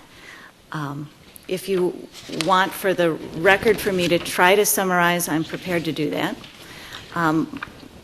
Or I'm going, if you want to just ask questions, I'm going to just ask you what the next step should be. I have a suggestion. About 3 o'clock today, we got an email with about 8 attachments, and I am not prepared. I haven't read through all the attachments. So if that information is important to this discussion, that's not something that I'm prepared to discuss. So having received that, I would recommend that we not act on this tonight, that I personally need to take time and look at what's in those attachments. We've got policies from other cities. In that, just looking at the titles of what the attachments are, and I just surely didn't have the time before coming here today to go through all of that. So I would like to table this policy and be able to work on that, give it the due diligence that I think it needs. There may be something in there that is going to be important to this. Can I make a recommendation based on member comments? Sure. We'll go you and then. Okay. I don't know, Manager Neal, December 18th on our calendar, I don't see a work session. Sorry, we don't have one open till then. And I understand how Member Brindle feels, and I think we would like to have kind of more of a group discussion with the people that put this together. So is it possible to have a working group with the working group that did this, so we could kind of, a work session so that we could, question what their thoughts were behind a particular action or something, so that we understand what the basis was for it, instead of sitting here and wordsmithing it now when that's probably not a practical thing to do. And we do tend to wordsmith, I'm sorry, it's just our nature. It's not, it has no reflection on you. Would your recommendation of a work session include the next item, the naming and dedication of city facilities policy? Well, I know that Member Brindle would, and I'm fine with that. Doing both of them together, I think, makes sense for an economy of scale. While I appreciate all the work, we haven't really had these for a while anyway, so I don't really see the 2 or 3 month lag time as being detrimental to implementing the policy. You guys have worked really hard on it, and there's obviously a lot of background information. I opened that same email that Mary did, and then I left for work today. So other than reading why a few parks were named what they were, which was fascinating, by the way, I would like to have the opportunity to discuss with the working group what their thoughts were on things. Member Bennett. Sure. Thank you. The email information was sent to you at my request. I know. I found it in my electronic files as I was searching through hard files and electronic files, and it does, I think, have some information that is pertinent and helpful both to consideration of donations policy and to consideration of naming policy in sense of what has been the past practice. The Egan and Eden Prairie policies that were actually sent by Director Caprios to the Park Board, because it's a retransmission of information that Director Caprios sent to the Park Board 2 years ago, and I still had in my electronic files. And so again, I thought the information was helpful enough that the council members would benefit from seeing it as well. I was not seeing those policies as superior to what we had in front of us, and in fact, I think there are elements that were taken from them. The historical information, I think, will be very helpful, both in terms of past practice. I do support moving it to a work session with the working group. There are a couple of things that I would request of everyone before we do that, before we reconvene to rediscuss. And that is, first of all, I would appreciate a review by administrative staff to make sure, just to check for. I know that it's been reviewed already, but consistency with other policies in other areas. I know that we do wordsmith, and in fact, I spent a lot of Sunday wordsmithing on donations. I have sent them to Chair Jones, and I also have copies, courtesy Manager Neal, to be shared with council members tonight, and I will share those. The material in yellow are the changes that I'm recommending. The yellow at the back is a reordering of items that were already there. So even though there's a lot in yellow, the language was previously not in yellow. And there is one deletion from the bottom of page 4 with acceptance, with a procedure. What I thought made sense was to have a policy that kind of took from application to acceptance by the body responsible, and then what are staff responsibilities, what is recognition, and what is record keeping. And so beginning with administrative responsibility at the bottom of 4. If we're going to dedicate a work session to this, I don't think we need to go through this line by line. I'm not going through it line by line. I'm just trying to make sure that when people look at it, there's just a big deletion from 4 to 5, and I was just going to tell people that should be struck. Okay. And then I wasn't going through the contents. I was just trying to make sure that when people read it, it would be clear to them what it was. And again, the material at the back is a reordering of what was in the policy. And then I would leave it at that. Thank you. All right, thank you. Would you like a motion? I appreciate the notion of having a work session, and summer will be over, clearly, by December 18th. We can get folks together. I mean, if there's a better date, Manager Neal, I'd certainly welcome that. But when I looked at our calendar, I wish I could point to a different day, but all of your work sessions between now and then have been scheduled per your earlier requests. So and you have projects and other entities that are counting on those dates now.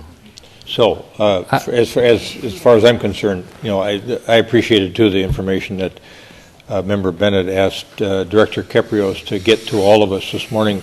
It happened to come in for me when I was at the courthouse, and then I was at the Humphrey, and then I was at the new teacher event, and then a little bit of day job work. So I haven't had a chance to review it either. I think it's both of these are very important decisions to make. I really appreciate the work that the committee did. I think we know how hard you worked at this. pursuant to the request that we made. So I think getting together and talking about how you made some of the decisions you made, what was the final consensus on particular issues would be very, very beneficial to me and the rest of the council. So, Member Bennett, you had something you wanted to say on a follow-up basis? Well, and the other thing that I would like to request is to make the work session as productive as we can make it and to actually advance this, because by tabling it to move it to work session, it's my hope that we're going to be working on it.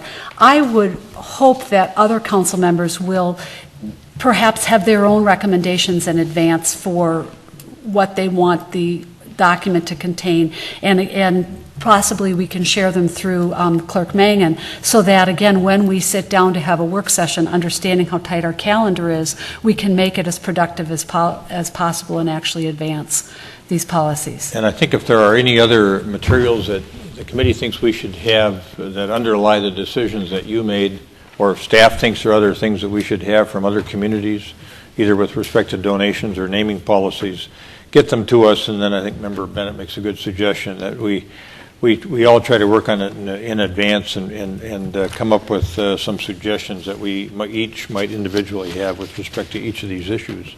Member Bennett. One other question. With the committee members who've appeared this evening, we've heard a presentation on donations. We've heard from Mr. Coteen regarding the work that he's done over the decades and decades with the record keeping. If there is additional presentation to be made in this context, may we hear that and then, again, move on the motion to table and take it back up at the work session? That's my last request. Nothing further on donations. Okay. So my understanding is that the motion would include a work session on 7D and C and D. Correct. Right. And so my question was there material to be presented on naming and dedication this evening in addition to that that's already been provided on the donations? No. You have it all. All right. I was thinking that would be better to not present it twice to us, but do it at the work session. Yeah, and that makes sense. Yeah. And believe me, I understand how complex this is, and in the process of drafting policy to make it broad enough to encompass all city donations and yet specific enough to have some meaning. We didn't realize what we were setting out to do. I think that I have to laugh when we advertised this committee, or I'm sorry, with this working group, we had thought we would do both policies in 2 months. And, this was how naive we were. So I have to thank the people that stuck it out with me. It has become a bigger commitment. Well, and even reading the comments in the park board minutes, it was evident that it's really helpful to have kind of what I call a roundtable discussion on it. Yeah. So that's really what I'm looking for, and I agree with Member Bennett that my goal at the end of this meeting is, one, we have an agenda for it, and two, the outcome is that we have a policy that's pretty concise and that we can vote on in a short time later. And just to clarify that last point, so we have the work session. I don't see us wordsmithing the document in that work session. I mean, to me, there's more substantive things that need to be discussed. And my overall feeling, looking at both, is that it's too long and too cumbersome and too complex. Mm-hmm. And when I look at City of Egan's policy, that's much more concise and addresses some of the same issues, having a threshold for naming and so on, and a procedure and things like that. I think it's possible to meet our goals with a more concise policy that covers both. So I just want to set the right expectation for that work session. To me, it would not be possible for me to wordsmith that at all in one session. Which is why I guess I would welcome the opportunity to see that in advance in order to be able to pass this. It's been something that's been in the works for now going on over 2 years. It will be over 2.5 years by the time we get to December. And if we meet in December, we do have, I know, substantive issues to discuss. But if we don't have material in front of us that we would support to be adopted, then I think it would be helpful to have material in front of us that we can move toward that with whatever substantive changes we want to discuss. So I would welcome. Looking at these documents, I don't see us, even with all of us emailing into her, I don't see us having something in front of us that we can all agree upon. You want to have a philosophical discussion? I want to have about- more of a substantive, broad discussion. I thought that's what we were going to do tonight, because I think we could have got the contours shaped enough for staff and the group to go back and revise something or bring it forward to a work session. I mean, there are specific things that could be discussed this evening, but if you want to leave that to the work session so we can have more deliberative conversation, that's fine. But I don't think the outcome's going to be we're going to have a policy the week or the next day. No, I concur with that. I think There's a lot of there's a lot of substance in here that needs discussion before you can actually get into the final wordsmithing of the policy. And to me, overall, the theme for me is it needs to be shorter and more concise, and perhaps a combined policy of naming and donations, like Egan's. Would it be helpful to, we always are time limited with our work sessions, would it be helpful to identify what those substantive issues are that you want to discuss on December 18th? No, I think we just do what we do with everything as we start the topic and go around and we will find the rough contours of where the consensus is and then go forward on that basis with a redrafted policy or policies. Mm-hmm. So you would see a substantive discussion that would lead us rather quickly to something that is a written document or a policy with respect to both issues. Yep. Okay. Yeah, so I understand that. That makes sense. And I think in that context, then it would be good to understand substantively what you folks discussed and why you came to the conclusions you came to with respect to particular issues. So maybe that's where we start. Maybe some folks will come with some ideas, like Member Bennett has done with the donation policy, but the notion that we're going to work off a particular document is something that's troublesome for Member Sprague. Right, and I would welcome, I'm trying to figure out if there would be a process that would make sense to expedite this or to help further push this along. I would welcome the notion of either discussing with us, setting up a preliminary meeting so that we can flesh out some of these ideas that you might have. Frankly, when I looked at this material, I was wishing we had already done that. And now because of our schedule, we can't do that until December 18th. Here's what I'll have to describe, because we do this all the time. We sit in our meetings from 5 to 7, and we work through some really difficult things. And you can always hear when we hit a point where we can all accept a certain outcome or idea or concept or whatever it is. And I'm going to tell you, I think that's what's going to happen. And that's probably the best way for all of us to work as a group, with you helping us with information. And so I'm going to just have to say, I think we're going to have to trust that our process will work. And if it doesn't, then we'll regroup before 5 minutes to 7 and the general meeting starts, and we'll figure out what will make us work. But I think in general, we've been able in work sessions to come together enough that should work. Okay. We had a motion and a second. Any further discussion? All those in favor say aye. Aye. Opposed, say nay. Carried. Thank you.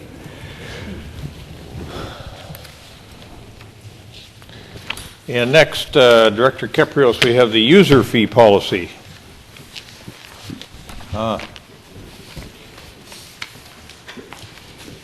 Chair Steele is with us this evening.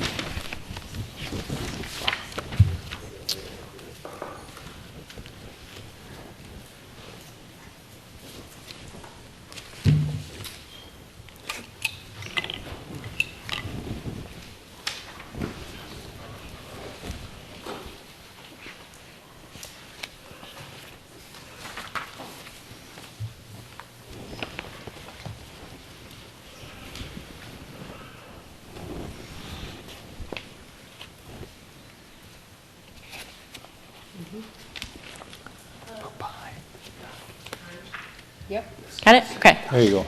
Good evening. So I'm here tonight I'm Kia Steele. I'm chair of the Edina Park Board, also chair of the User Fees Working Group. And I'm here to present on our recommendations. I want to thank our working group members. Unfortunately, a lot of them were not able to be here tonight. I think youth athletics plays a part in that. But Member Coteen is here, and I will defer to him on questions if need be. The user fees working group came together after we discussed in a work session, I'm forgetting the month, about variable costs, specifically relating to youth athletics. The park board passed this mission. The working group will evaluate current fees and scales and costs associated with facility use, while also developing policy that may be currently lacking for potential user groups. As we wanted to have a larger scope that included user fees for other user groups, we realized that that scope was way too large, so we focused on youth athletics because that's what the council talked about primarily. So we dove into looking for information, trying to understand cost recovery at Edina related to youth athletics. Some background from John that was stated in our July minutes is that the user fee, the per participant user fee for youth athletics started in 1987 at $5 because the city council wanted to find a source of revenue to provide some nominal cost recovery. As you can see on the chart, how since 1987, how it has gone up. We recently increased it to $11 for 2012 from $9 in 2011. In 2010, the revenue was $95,697. I just wanted to include the rate of inflation because that kind of helps understand cost recovery and how we've tried to keep up with the rate of inflation, but not ask for any large increases. So then we looked at expenses, and it gets a little dicey with expenses because there's no true accounting for the cost of the youth athletics. The two numbers we were able to look at was rink maintenance and field maintenance, but it is very important to have caution with these numbers because they include adult athletics, they include general use, they also include like boulevards. So this is the best that we could do to compare what is related to youth athletics, but as far as variable cost goes, this is all we have. So then this is our rough comparison, but again, you have to have a lot of caution when looking at this. But basically, we're not getting 100% cost recovery or even aiming towards that. That's not how this model was set up. Again, it was a nominal fee. Oops. I know the City Council also wanted to know about how we compare to other areas, and now I'm on the spot because I have Eden Prairie on there, so Manager Neal, don't get on me if I screw anything up. But it's apples to oranges because the service that we provide is different from the service that other municipalities provide. For example, we have a lot of volunteers, and we're not, other cities may be relying on staff to provide uniforms or different expenses that we do not. It's very heavily reliant on volunteers. So it's difficult to compare this to other cities, but again, we couldn't compare the field maintenance costs or the rink maintenance costs. So having found that there's limited data about the variable costs of the user fees, these are the recommendations that we came up with. First of all, we support the current practice. We met in February with the Youth Athletic Association representatives. Had a really great discussion.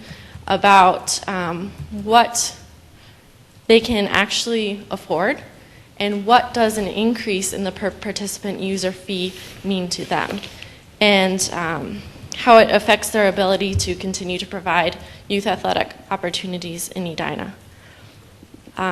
So we also recommend that we need more data in order to make recommendations in the future.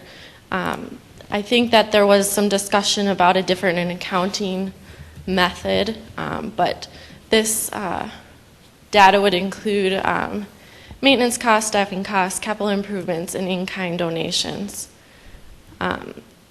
One item that the athletic associations did mention, it'd be helpful to have some advance notice of increases in the future so that they can account for that in their budgets going forward. So we're really hoping to help them be effective nonprofits, as well as help the city continue to sustain its services. Another item that the user fee working group was kind of concerned about was that it was very hard to read different financial statements of the associations. So we just recommend that the staff comes up with a uniform financial reporting mechanism so that in the future a quick glance by the park board would help to understand the nonprofits. And they're already required to provide these financial statements. So we have been meeting since October of last year. So it wasn't very timely when the City Council was deciding about the Edina Swim Club, but we had the following recommendations: that the City Council created a priority use document for the Edina Swim Club, or the Edina Aquatic Center. So we recommend there is also one created for Braemar. This would include the Figure Skating Club and the Hockey Association. And then we were trying to create policy that encompassed all of our youth athletic associations. The one that the outlier is the Figure Skating Club. There's not really any policy that I'm aware of that speaks directly to them. They are included on our website as a youth athletic association. But to address them, we say that we recommended that they're exempt from the per participant user fee, but then staff recommended that we get rid of the residency requirement as is stricken from this slide, because the council went ahead and made a residency requirement for the Edina Swim Club.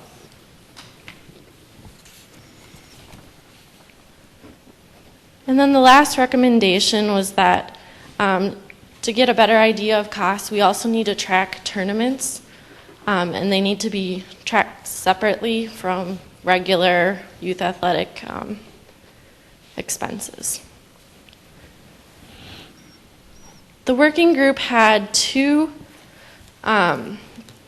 issues that they wanted to bring up to the City Council that don't quite fall with the other recommendations, but just items to think about, because we're really trying to create a sense of consistency.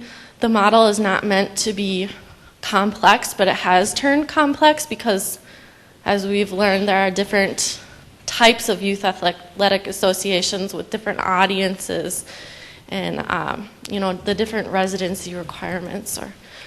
So the recent relationship document for the Aquatic Center brings up eligibility for the swim club, but there is no eligibility exception for the Edina Volleyball Association and the soccer club. And then the second item is that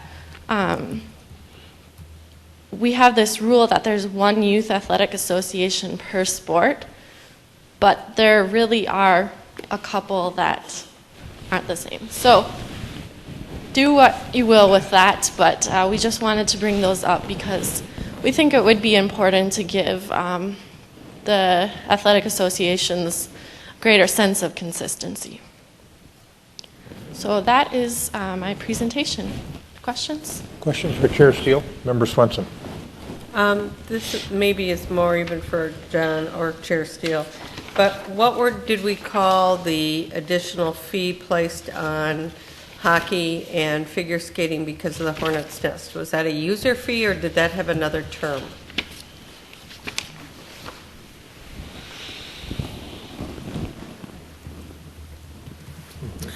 Well, good evening, Member Swenson and members of the council. The fee I think that you're referring to was actually one that was imposed when the East Arena used to be the pavilion, and the Hockey Association and the Figure Skating Club agreed to a surcharge fee that would stay in place on a per participant basis for the life of the bonds that were needed to improve the facility. When the bonds were paid off, that fee went away. We have a new reinstated fee that we've asked for a commitment for the life of the bonds for the new project, the Hornets' Nest. So that really had... So is the surcharge fee not a user fee? Correct. Okay, that's what I wanted to understand. Mayor, I have a question for Director Caprios. So on the recommendations, Part 3A, it says this document should recognize Braemar City of Lakes Figure Skating Club as priority use youth association and include the Edina Hockey Association. I don't know what they're trying to say there. The Hockey Association obviously is a resident association, one of our recognized associations, and therefore would have, as they all do, the top priority use. So even though City of Lakes has been a long-term tenant, there's been a long-term relationship, I would not equate them on the same level as the resident association. So is this simply saying that in creating this Braemar Arena priority use policy, they should have some type of priority, or is it saying that the Hockey Association and the City of Lakes should be on the same level in terms of priority? I believe they use different facilities. Well, is that or different within the facility? Right. I can answer. For scheduling, yeah. What I had recommended that they strike from their recommended policy is to exempt the figure skating club from a residency requirement. That shouldn't be exempt. When we established recently the access to facilities priority use policy for the aquatic center, right, we actually reduced the residency requirement to 75% for the Edina Swim Club. Right. And as I'm envisioning, staff is starting to work on a new proposed policy, priority access to the Braemar Arena facility. And I don't feel that any priority access group should be exempt from the residency requirement, but it'll be the council's decision ultimately as to what that percentage should be. Okay, so approving this doesn't equate them with an association that does meet the residency requirement, and that's my concern, because they use different spaces, but the ice time can be allocated by the management according to the whatever policy you come up with. And the system works by our resident associations having top priority, and then other tenants and user groups below that. So I want to make sure this doesn't undermine that principle. It really doesn't. Remember, Sprague, they're really focused more on recommending that we look into and establishing a policy, and the residency requirement would be in place. They're also making the statement that they should be exempt from the user fee policy, similar to the other per participant fee, because they already pay a fairly substantial per hour fee to use the facility. Much like the Edina Swim Club, we don't charge them the per participant fee to use the aquatic center because they do pay a fairly substantial fee to use the facility. And just to refresh my memory, I thought that we already directed staff develop in doing one of the many things we've done this year. Did we not recommend the same proposal that we come up with a priority use policy for Braemar to make sure we have consistency across the board? Yeah, Member Sprague, thank you, and members of the council. That is one of the items that's on our to-do list. It was Okay. one of those that was put in that parking lot, if you will. We're close to having a policy to propose that we would like to run through the park board first and then bring it for your consideration, but Thank you. that's on Okay. our to-do list. Just a segue from that, maybe Member Bennett has headed the same direction, but I found that language confusing too, and I really think the way it's worded, it could be deemed to create a situation where Braemar City of Lakes Figure Skating Club is the priority user for the entire Braemar Arena. The intention was that we don't get in the same situation with the Edina Swim Club with other skating clubs. So I guess I didn't see that coming as competing with the Edina Hockey Association, but right now the City of Lakes Figure Skating Club, my understanding is they don't have any priority use.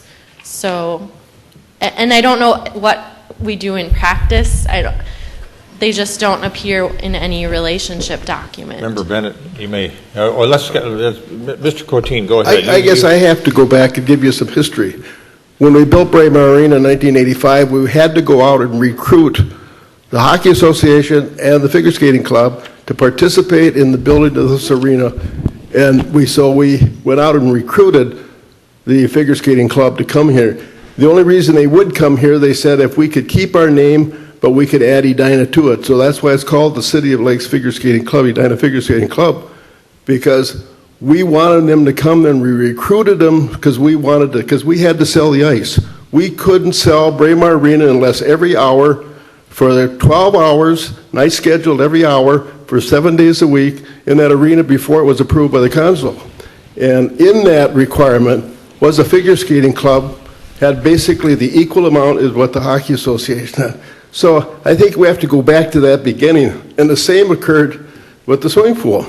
The aquatic swim club in 1957, when we built the pool, we required them, and they helped us build the pool, and they went out and required it, because at that time they were participating in Lake Harriet. That's where they used the swim club. But we had made them a part and says, okay, we then will include them and use and divide up the time at the swimming pool. So I have to go back to those times when we built these, and I happened to be around when we did that. Yeah. Thank you. Member Bennett. Thank you. I think the committee has worked hard. I don't think that what's in front of us is a policy at this point.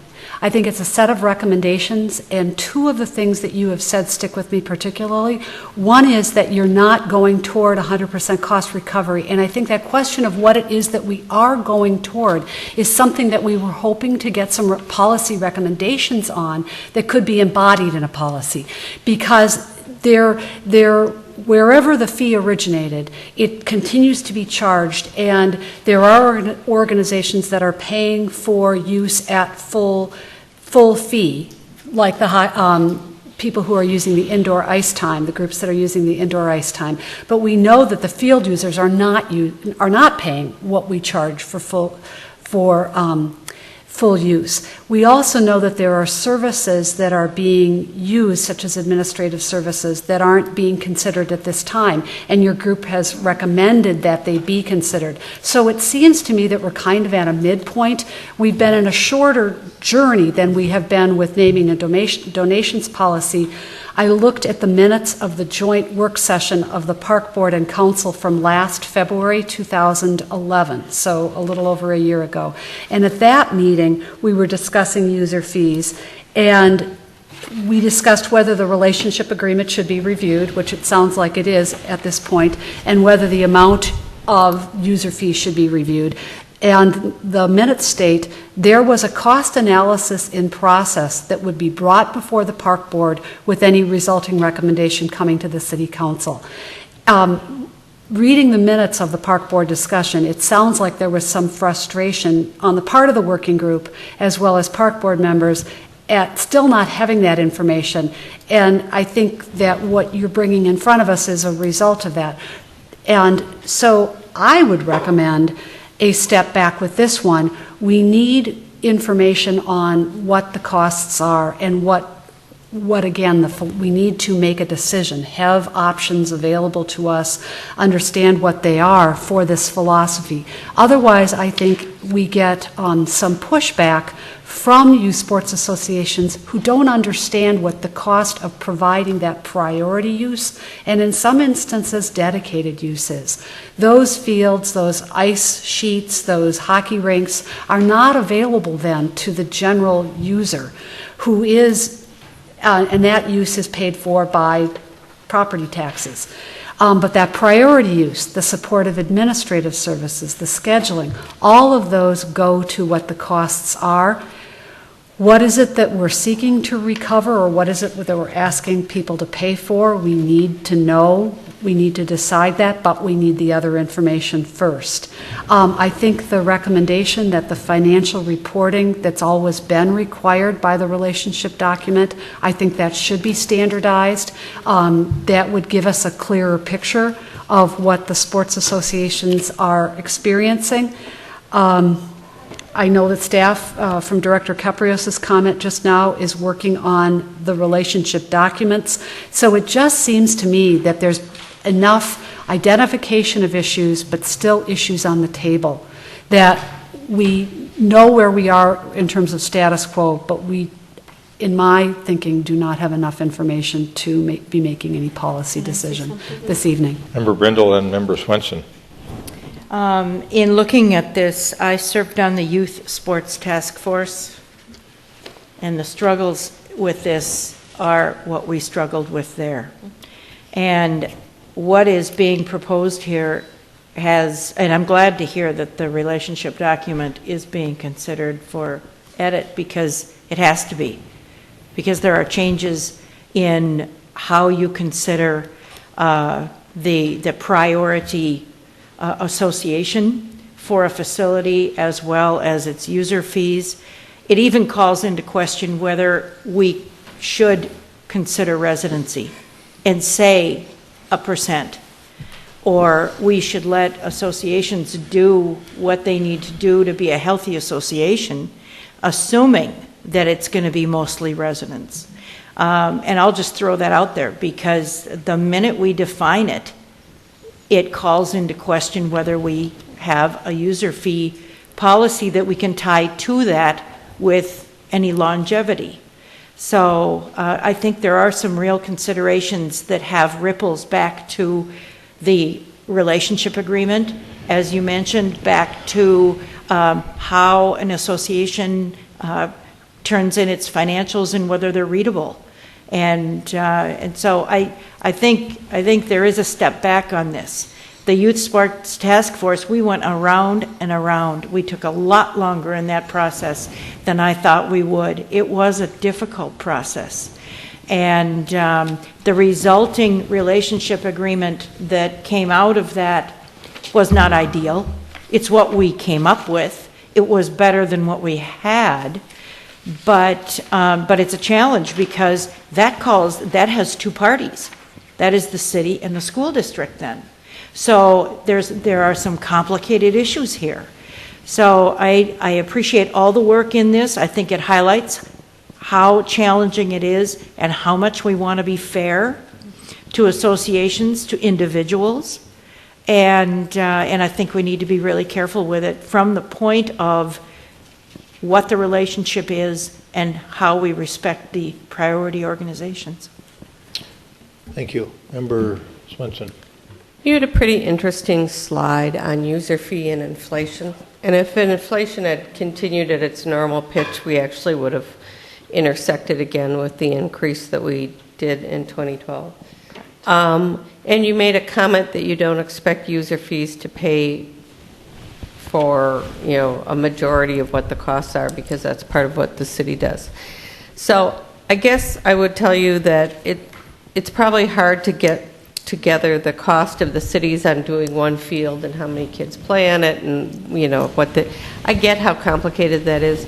I actually don't want, personally, I'm not interested in spending a lot more time on the financials of that. I think you actually showed something that can work, and that is that we don't increase fees, but for every 2 years, that it goes with the cost of inflation, that we support user fees, that I'm fine with the concept that we don't support user fees for things like the pool and the ice sheets because of what the cost of paying for them is, as long as I know that we call it a surcharge fee for currently how we're funding building the Hornet's Nest. I think your recommendations for the financial reports, just having a simplified sheet that for financials so that they're all the same, is an excellent one, just so that it's very succinct and not difficult for them to comply with. And in there, the percentage of their residents that are Edina residents, I think that's important to know because we have established a base level for swim club, and we obviously are working towards that with what we're going to do with Braemar Ice. So there's a lot that you've done here that I can support on the recommendations, and I think you actually may have given yourself a solution with the one slide that shows user fees and inflation and the difficulty of trying to show what it costs to use each thing. So I think you brought a lot of information to the table. Member Sprague. Thank you. I actually agree with Member Bennett. This is not a policy per se, but I would feel comfortable moving to adopt the recommendations with the exception of in item 3, I would strike, for the reasons mentioned, this document should recognize Braemar City of Lakes as priority use and include the Edina Hockey Association. So everything except for that sentence I could move to adopt. In terms of collecting the data to determine the cost basis, that's something that has been requested for years, and it may be difficult, but I'd like to hear Director Caprios talk about whether this is a feasible option to consider to collect some of this data for the next year, and then we can have the philosophical debate about what this fee should be based on.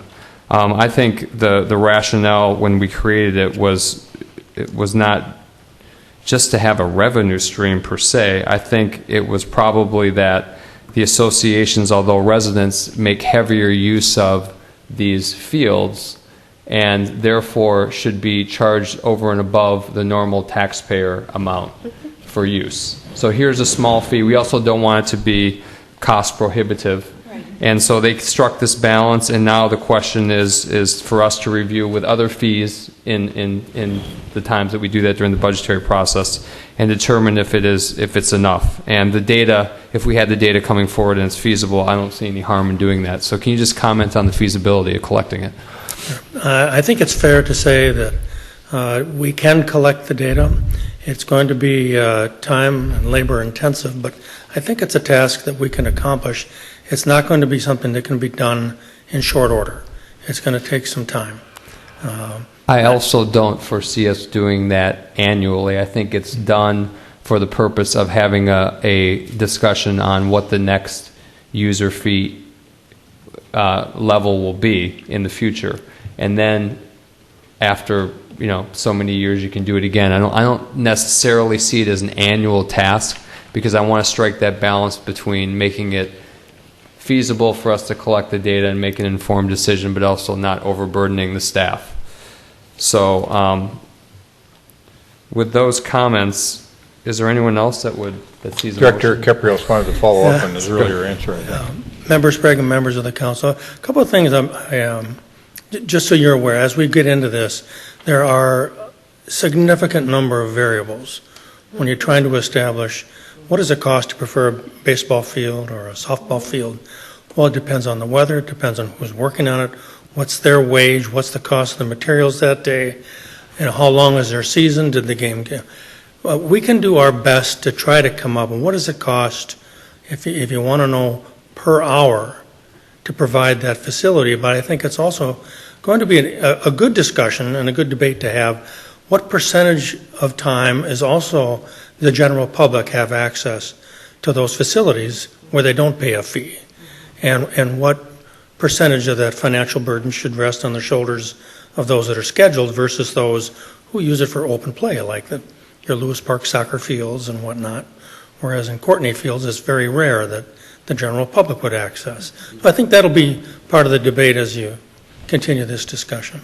Well, we also have a slide that shows, though, what other communities pay and where we stand. Can you flip back to that? How do I? Oh, thank you. But there's clearly a public good to have a lot of these facilities, and how much of that should rest on the shoulders of those that are scheduled to have exclusive use to it.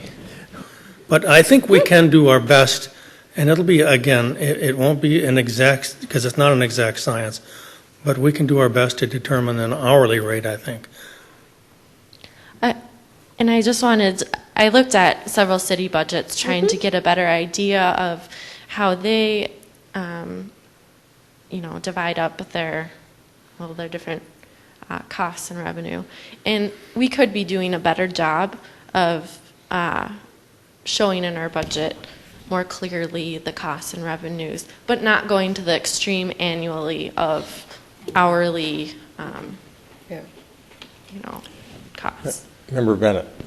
Director Caprios, we do set fees for non-sports associations, but for programmed or scheduled use. How are those fees determined? Those have, in the past, really never been determined by the exact cost. It's just an estimated cost. And it's also determined by what will the market bear and how do we compare to other communities. And that's basically how it is. What is affordable and accessible and a reasonable fee? It's not an exact science in all cases. I have a question more for colleagues. Member Swenson, you said that you were comfortable not raising fees every year, and I think, not proposing that fees be raised every year, but when fees were not raised for so long, even a minimal amount. I said every other year. Right, but why would we bind ourselves to something that in some kind of situation, that kind of fee would be? I thought for budgeting, since I've run a swim club twice and I understand what fee changes, cost changes do to your budget when you don't anticipate it, it's really hard because you set your fees in advance. So I thought that there had to be some continuity, and so I actually agreed with Ms. Deal as to the every other year approach so that they would know for budgeting that it was going to change and it would be the cost of and I would be okay with the cost of inflation, but because that looks like that's actually been our practice for the last more than a dozen years, 20 years. But whatever you guys decide, I was just commenting on the graph. Well, you're talking about the per participant fee, correct? Okay, because that hadn't risen for years. I believe we were having some discussion in the budget. No, you and I agreed that we needed to change it. Right. But I'm just saying, if you look at the graph, now I don't want the graph to go flat and then jump up and go flat and jump up. If you raised it every 2 years, the cost of what inflation had been, then you would have a much smaller staircase, teenier steps to achieve it, and I think that's reasonable. So that was all I was recommending. Sure. I guess, do the associations then bind themselves not to raise their fees every 2 years? Because it has seemed to me from the information that we've had in the past that the amount of the user fee that the city charges doesn't necessarily really bear a relationship to... No, because associations have all different costs. Some have totally volunteer people that run it. Some have some hired help. Some have volunteer coaches. Some have paid coaches. The budgets of the associations are all very different, trust me. You wouldn't believe the differences. And so I'm not going to presume what they do in the rest of their budget should match all the same or hinge upon. I just want them to know what their participation fee is going to be approximately, and that it's going to change every other year, and that they need to anticipate that. May I jump in? When we met in February with the athletic associations, I was very surprised by the sense of unity they had. They didn't want to be treated differently. When I brought up the figure skating club and kind of, should we recommend including them even though they don't have the residency requirement, they're like, yes, youth athletics, this is a sport that a child likes, and so, as far as variable costs, they weren't leaning that route. I think one of the things we have to look at the philosophy of what is the athletic association's worth to the city of Edina, and what is the school district worth to the city of Edina. Those are philosophies that you have to look at in recreation programming, because if we didn't have athletic associations, I don't think a lot of people would move into a community. These are philosophies that you have to look at. Why do people want to move to the city of Edina? If we have a poor athletic program, they'll move to another community. People are that way now. I think that there's no question that it's part of the quality of life in the community, just no question. I think that's where we come full circle around to really being somewhat hampered by not having a philosophy or a policy statement with respect to user fees. When we don't know what it is exactly that we're trying to recover, and we have some information on cost, we know what we charge a non-youth sports association user. We know that it doesn't have necessarily a direct relationship with the amount that the sports association is charging its participants. I just think that there are so many disconnects. I am comfortable with some of the recommendations that, or most of the recommendations that are being made, because I think they advance the clarity that's needed. Again, this reporting requirement has been around ever since Member Brindle worked and helped establish that relationship document. I don't know if all organizations have actually been reporting, and if the reports that they're providing differ so much that they're not really decipherable, then that's not good information that's being provided. So that really is advancing it. But I think we still are hampered by not having a statement of what it is that we're trying to accomplish. I guess we still, because you're way in the philosophy of a recreational program, like now 13% of your budget goes to parks and recreation, whereas a few years ago it was 10%, but you have raised up the philosophy that 13% should go to the park and recreation department when you pass your budget, and I think this is important too. And I don't think people realize that maybe it should be 15% or maybe it should be 2% or 11%. But I think that's something that you have to weigh on. What is the program worth? And I guess all of the athletics and all the parks, I don't have any children that participate in the parks and I don't walk in the parks, but yet I pay my taxes here and I'm happy to pay my taxes because I think it's a good community to live in. And I think that's what we have to convey to the general public. I want to ask you two gentlemen a question. Under either of your leaderships, have you ever engaged in an accounting exercise where you tried to look at your fixed costs and your variable costs, and you also included the cost of the, say, the capitalization of a particular facility? We could use the ice rink, but let's say Lewis Fields. We spent, what, $600,000 down there? Or $300,000 remodeling? They're about $300,000. $300,000 redoing those fields? Per field. So per field? Over $900,000 total. Okay. So is it a best practice for a park and rec department to take that cost basis plus all your variable costs and then your fixed costs during a particular budget year, look at those total costs and then try to figure out how you're going to recover those costs? Has anybody ever done that? Is that a best practice or not a best practice? Because it seems to me like it sort of defies the notion of community in a way. Yeah. I mean, that these are the kinds of investments we're all prepared to make. And we're not asking you to return a profit on that investment. We're not a business per se, and I appreciate everybody trying to get a better handle on, let's say, just the variable cost component. But I'm not sure where it gets us at the end of the day. I think what has happened is we grow in the system ourselves. We live better today than we did 20 years ago. 50 years ago or 40 years ago, all we tried to do is have a facility that a ball field and somebody with a backstop could play on. And now people want more than just that ball field to play on and grade it and put some lines down. Now they want to have a more quality type. And this causes some conflict of how you do, because the facilities today are various, just like the dome that they're building downtown. They want a better facility. Now this causes problems in your area of how to budget these things, and And how can you take and say that maybe the ball field at one of the ball fields at one of the parks is going to be, you have to have it more, you have to have irrigation system. We never even talked about irrigation system. We talked about playing on a facility. Now the people in the public demand that we want irrigation out there. We want a nice green field. We want to have a good turf.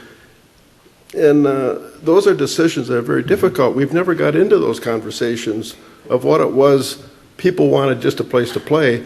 Now people want a quality place to play. And I don't think, John, I don't think we've ever got into that conversation. Chair Steele? I just wanted, I like Member Swenson's point about inflation, but we're so quick to tie revenue to inflation, but not tie expenditures to inflation. So looking at that chart, we've gone beyond the rate of inflation of expenditures, but are we going to just stop providing services for a great athletic opportunity because we're at that line? Yeah. Well, it seems to me another huge variable on trying to figure out what it would cost to run all of our facilities is the youth sports associations themselves. If they weren't there to run all these programs and we had to run them, we couldn't afford to do it. No, you couldn't afford to. So the trade-off is you have these youth sports associations that run all these programs on the facilities that we own, that we build and own. And I don't know how you go about factoring that into the equation either, because but it's a very significant and important component of it. So I think we're takes me making back this to way too difficult, guys. That's what I'm saying. I mean, This is just a fee to play sports. They did a great job. They said, yes, we should keep it. They showed us that we'd actually bumped it up in a fairly logical manner. They got feedback from the associations. That's exactly what I'm getting to. This is just so simple, and we're making it way It's too complicated. You're not going to be able to ever figure out exactly what our costs are. Well, and exactly I'm not what our going to revenue say is. if we know our costs that I expect them to pay 10% of it, to be perfectly honest. No, I don't disagree with that. I just, from day one, thought that we should take our participation fee and increase it in a more timely manner. I would even say, not even logical, just timely. I don't want to base it on anything. I think based on the information that Kaya gave me, I'm comfortable with what we're doing with it. Yeah, but so we're that- just not doing it often enough. That begs the question, why are we chasing them around then and asking them to come up with variable costs? I'm not. I think when we started as a council to have this discussion, one of the things that we were facing was actually the recommended closing of 2 ice rinks one winter because we didn't have the money to keep them open. And so part of where this conversation started is what are we able to provide for the general athletic user? How are we supporting the system? So there was an exigency, I guess, that precipitated the discussion. And then we learned that, yes, these fees were being collected, but they hadn't been raised in years. And there was no reason why they hadn't been raised in years, but we also asked about the reason for them in the first place. I don't think anybody on this body is proposing either any degree of cost recovery. I think what we have as a body supported is transparency and clarity in the budget. I think we benefited as a community from the discussions that we had last year about the enterprise facilities.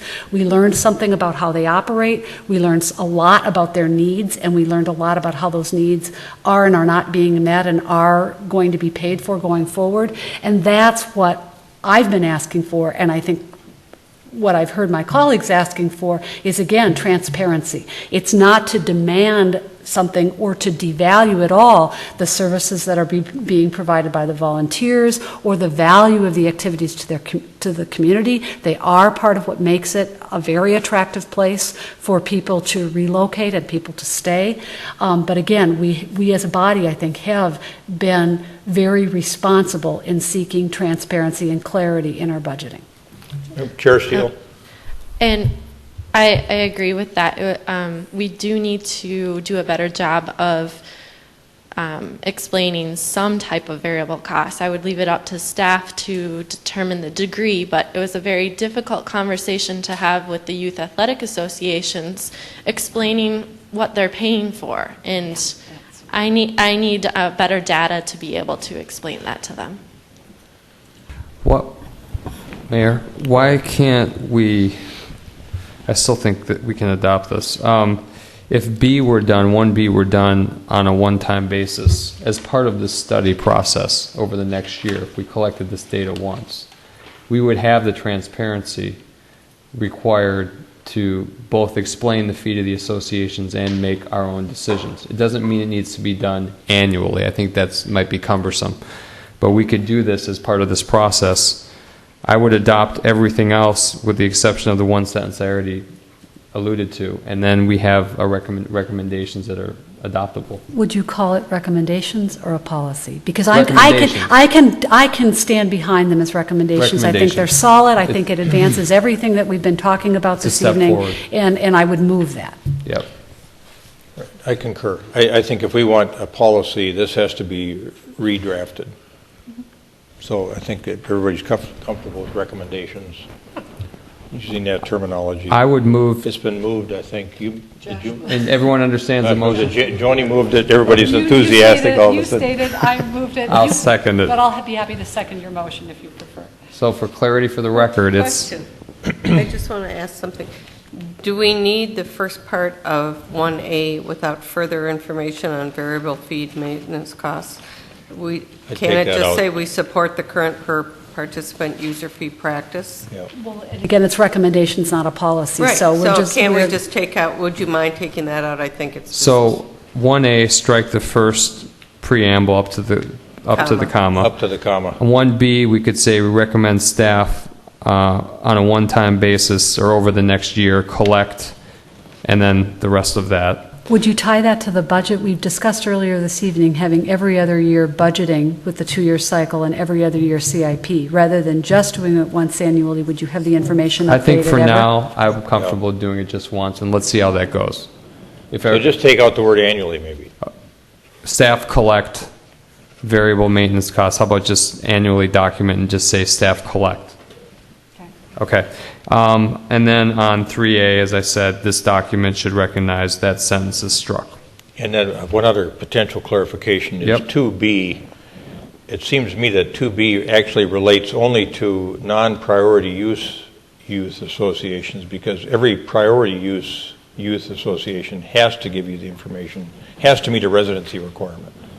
So really this language, the way I understand it, really relates more to the non-priority use youth associations. No, this 2B relates to our recognized associations. They have a residency requirement, and she wants it documented. And I think the people that lose out on priority also want it documented. There is a formal residency reporting requirement that exists relative to the priority users. That's the problem. But there, I thought she was tying. I'm not going to knit that. Well, and this specifies that it be done along with our financial the timing statement. of So it I is- actually think that that's, again, some So- clarity in the process. Okay, forget that change. So that's my motion. All right. Just further discussion? Got a motion and a second. Further discussion? All those in favor of adopting the document as a recommendation, say aye. Aye. Aye. Opposed, say nay. Carried. Thank you. All right. Next, Resolution 2012-98. Wait a minute, Manager Caparis. Yeah, just add one last thing. Mayor Hovland and members of the council, just like to take this opportunity to thank our park board. Yes. Our chair, Kia Steele, and All Ellen of you. Jones. I think they just did a marvelous job. They spent many, many hours and hard work. And I think what's interesting, it's not an easy subject. And it will remain that way. But I just compliments to them for all the hard work they did. And Bob Coteen, is there anything in town you're not working on other than the city council and the school board? 125th. Yes. Oh, yeah, the Sasquatch, the Sasquatch. Quasquicentennial. All right, we've got Resolution 2012-98, accepting various donations. We have a motion? So moved. Second. Got a motion and a second. Discussion, all those in favor say aye. Aye. Opposed, say nay. Carried. This reporting period, we got donations to the Edina Arts Center, Edina Braemar Golf Course Memorial Fund, the Edina Communications and Tech Services Department, and the Edina Police Department, which got a nice grant from the AAA for their distracted driving program, $1,500. Thank you to everybody. All those donors' names will be posted on the website. Next is the proposed allocation of the 2011 General Fund undesignated fund balance. Manager Neal, you have this matter. Thank you, Your Honor. And it is good news. It is good news that the city did indeed end its 2011 general fund budget with a surplus of a little over $1.6 million in its general fund. That's a significant amount of money. As we discussed earlier this evening, most of this money is really required to be allocated to run our capital improvements funding for the year through our construction fund. So it's important that that's been the priority preference of the councils in the past. I think that's an important preference, the way that we fund our capital improvements now for the future. I want to make sure that if we're going to vary from that custom, that we do it for important reasons. We did it last year to fund some technology upgrades, and I'm proposing to do that as well this year, to include some building and infrastructure upgrades, specifically 2 of them, and also to create a small fund of dollars that we would use as we begin to transition employees from the current vacation accrual policy that we use to a new system. In that system, we allow we allow the city to purchase paid employee vacation time at current rates to get it off the books now, rather than allowing it to age and gain in value later down the line. So that's the recommendation, really, to spend 76% of that, or $1.26 million, on future capital improvement funding, and the rest in those 3 special purpose areas. Okay. Questions for Manager Neal? I do. Member Brindle. You want to go first? Member Brindle, go ahead. Question for you about how monies can be used once they're in the construction fund. So, for instance, looking at an item we spoke about earlier, which is the Golf Dome, if there's something we'd like to do that is going to cost us money beyond what we get for the insurance settlement, are the dollars that are in the construction fund available to be put toward that improvement at the Golf Dome? Councilmember Brindle and members of council, I believe the answer to that would be yes. It would require us to perhaps change some priorities or timing of projects that are included in our CIP. But that is a public project it's a property that we own, and the capped construction fund dollars are dedicated for projects like that. Okay. All right, thank you. Member Bennett, or Member Sprague, and then Member Bennett. I have a few questions on the technology upgrades. What's EOC? The EOC is the Emergency Operations Center. We did an impromptu drill this year, where we really dropped a teaching drill on all the public safety communications staff one day. Is this 911? No, this is our emergency operations center. So this is where we would go to run an emergency if we needed to. But it was an interesting experience because we brought in a trainer from Hennepin County to run the operation for us and give us some feedback about how we did. And generally, the performance was pretty good. I think the question in that case was, there are some circumstances where we may not want to have City Hall be the EOC, be the Emergency Operations Center. And so this funding would essentially be able to purchase the phones and the laptops and the other technology that's needed to have the EOC be at Fire Station 1 if we needed a backup EOC. Okay, so we determined that the best locus was there, and this is the supportive equipment to make that happen. We have all the equipment, all of that equipment that we need to run the EOC upstairs in the police department is where we currently have our planned EOC. It happens to be the roll call room, which is on the southwest corner of the building with great big windows. And one of the findings we discovered is if the emergency is a tornado, that's not the right place to be. So if that is the emergency in question, we would want to have the EOC be at another location. Okay.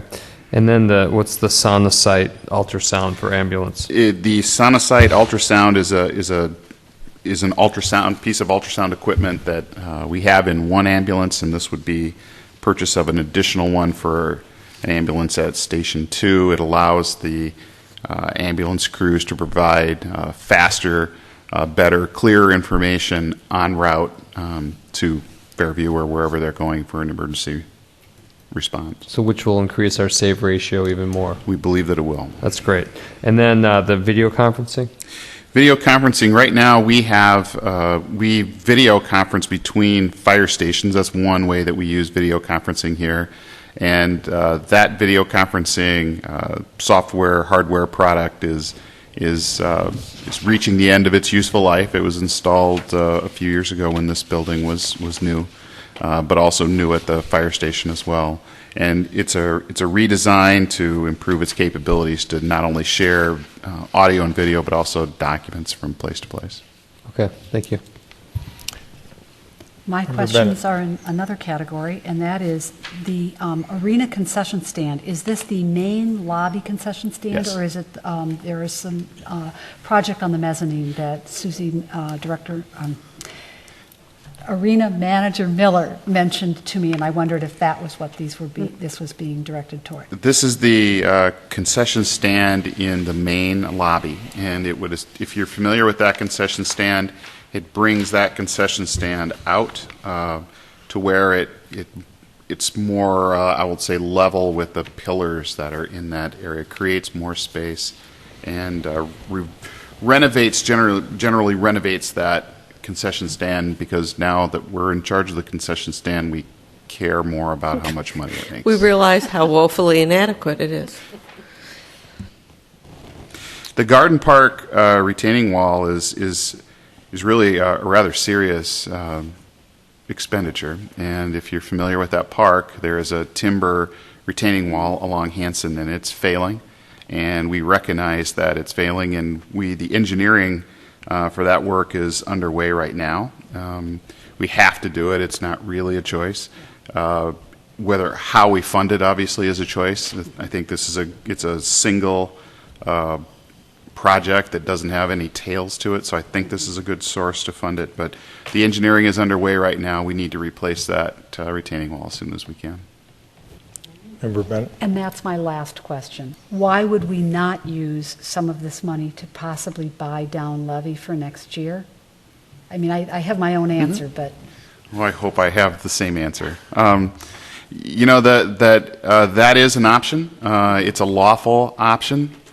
The reason why you may not want to do that with these funds is that when you buy down the levy with one-time money, you presumably don't have that same one-time money in 2014, and you've created a bigger disparity between what we spend and what we tax. And so it does have the unfortunate outcome of coming back to get you at some point.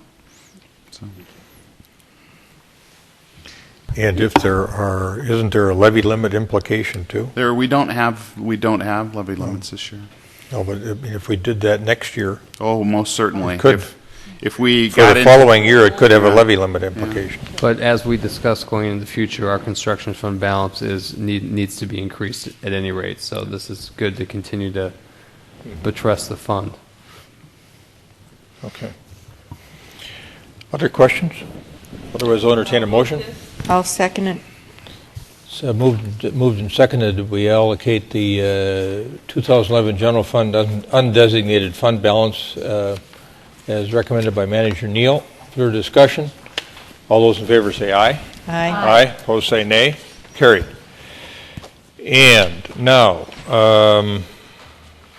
anything that we need to be mindful of, correspondence and petition related, that we didn't have on the dais? I don't believe so. Yeah. Okay, thank you. Mayor and council comments, Member Sprague. Oh, I'm first. Good, he can't add a lot while everybody else. I talk fast, though. On 70th Street, I noticed that a lot of the boulevard landscaping, which is really just sod, has been burnt up this year, and I'm wondering if any of that's covered by warranty, because what happens is you have some sections that are beautifully landscaped with the daylilies, and then you come up on this grass that's burnt up. When the grass burns up, the weeds move in, and it kind of is anticlimactic look for the street. There is a 6-week warranty period on all sod on all the projects, City of Edina. So after that 6-week window, the contractor has to water the sod, maintain the sod for 6 weeks. After 6 weeks, you go through and you note all the sod pieces that have dried up or died or need maintenance. They replant those. And then it's up to the homeowner's responsibility to keep water. We also tell the homeowners when we first sod it, to always keep watering it. After that warranty period, it's the responsibility of the homeowners to keep watering that sod the second time around. So we're beyond the warranty period. Yep, so the first 6 weeks would have been probably depending where it fell last fall. There is a holdover till April 1st by MnDOT specs where it would be warranted in the spring, but we're well past that 6-week window on that 70th Street. So they probably didn't water it this spring and early summer as it dried out. So my question to the council is, why are we putting in sod that dies and weeds come and replace it and breaks up the look of these complete streets we're working on? It makes me wonder if we should be using perennials or something else that is hardy. I mean, if you look at the hardy plantings, I know they were done this year only, but those things are very drought resistant. They're beautiful. They do need some weeding, but other than that, they may serve our purposes better in the long run, even though they might be slightly more expensive.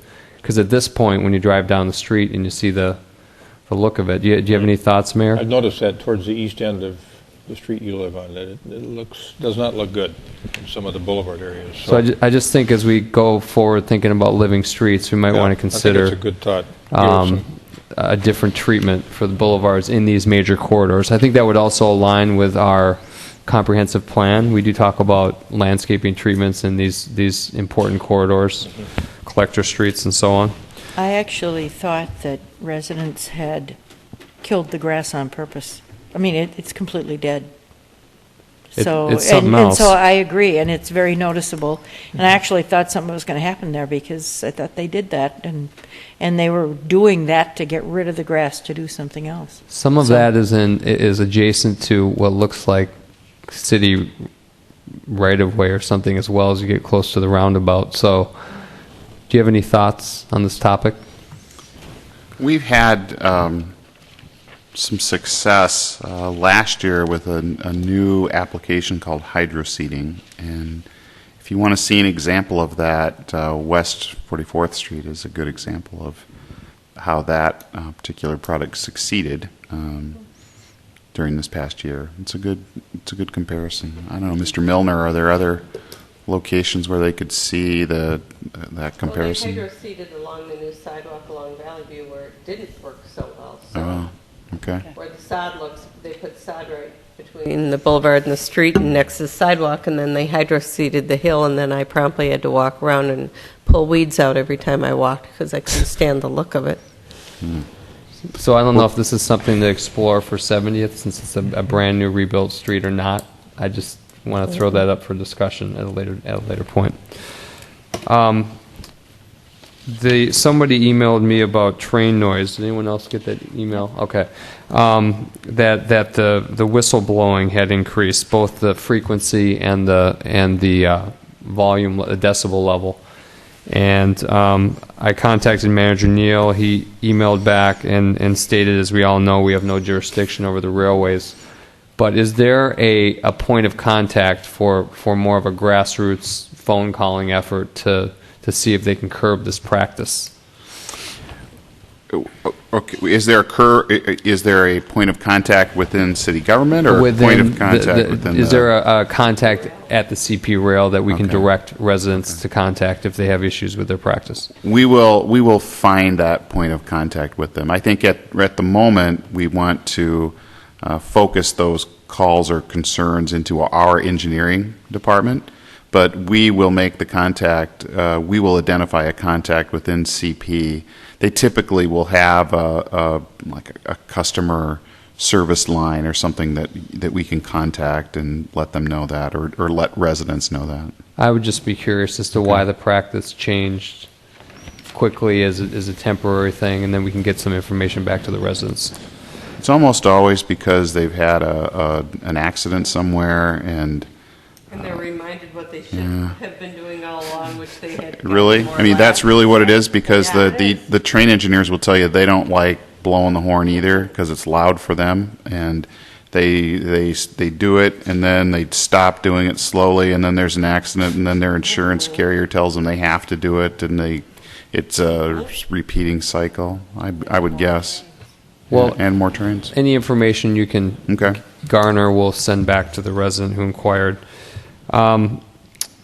On the city website, we have the local bituminous street reconstruction map, which is 2012 through 2016.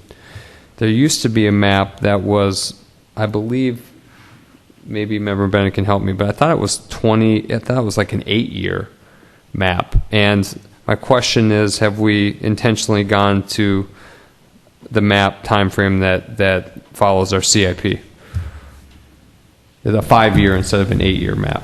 We have a map that goes to 2018 right now currently. We used to have a one that was, the one previous that was posted was 2011 through 2019, I believe, because I showed it to clients and people moving into the area. And then this year, the map is only a 5-year window. And I'm just wondering if engineering did that purposefully, because that more closely matches our CIP cycle.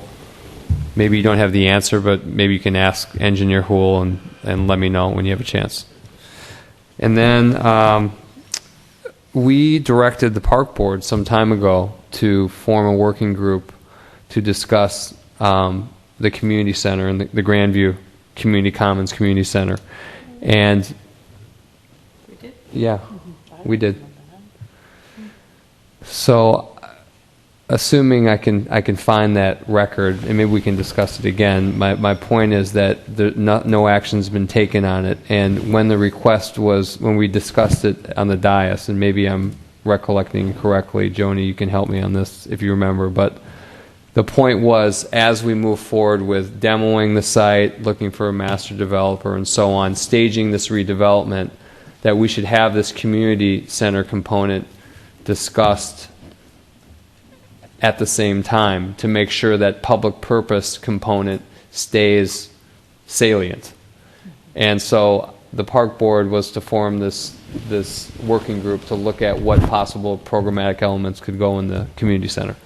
I will look in my filed minutes. I think, as I recall the discussion, part of it was an intention to find out what needs existed in the community and what spaces matched those needs, an inventory, and then a recommendation. And I believe that what happened with that group is it ended up sort of transmogrifying into instead a dome group. Not the inventory. It's a different topic I brought up about forming a new working group to look at what possible programming can go on in the community center. That has been brought up. And the reason why is the physical makeup of the facility will be defined in some respect by the needs being met by the programming. I thought we put that as an agenda item for when we met with the park board to discuss with them, and we didn't yet assign them that task, that it was going to be, because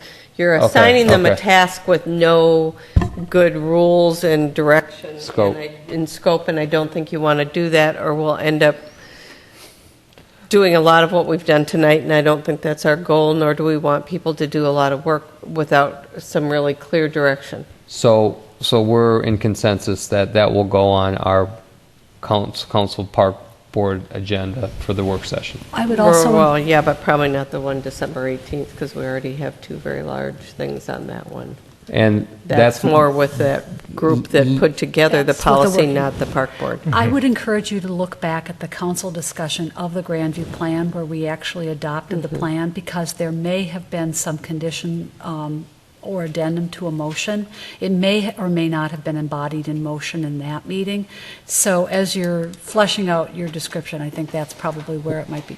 I've got you all here. My point is there's voices in our community that would like to keep. Thanks for getting us together. That would like to keep the planning process going on the community side, and to make sure that the community center element, the public purpose element of Grandview, continues to be fleshed out, because we want the public to drive the private, not necessarily the opposite. So while we're doing these other processes to get ready for redevelopment, can we also consider having a working group working on that, discussing what could possibly go into this community center that has been identified by us in the Grandview work plan? Well, I think we called it a community area. You've just given it a building.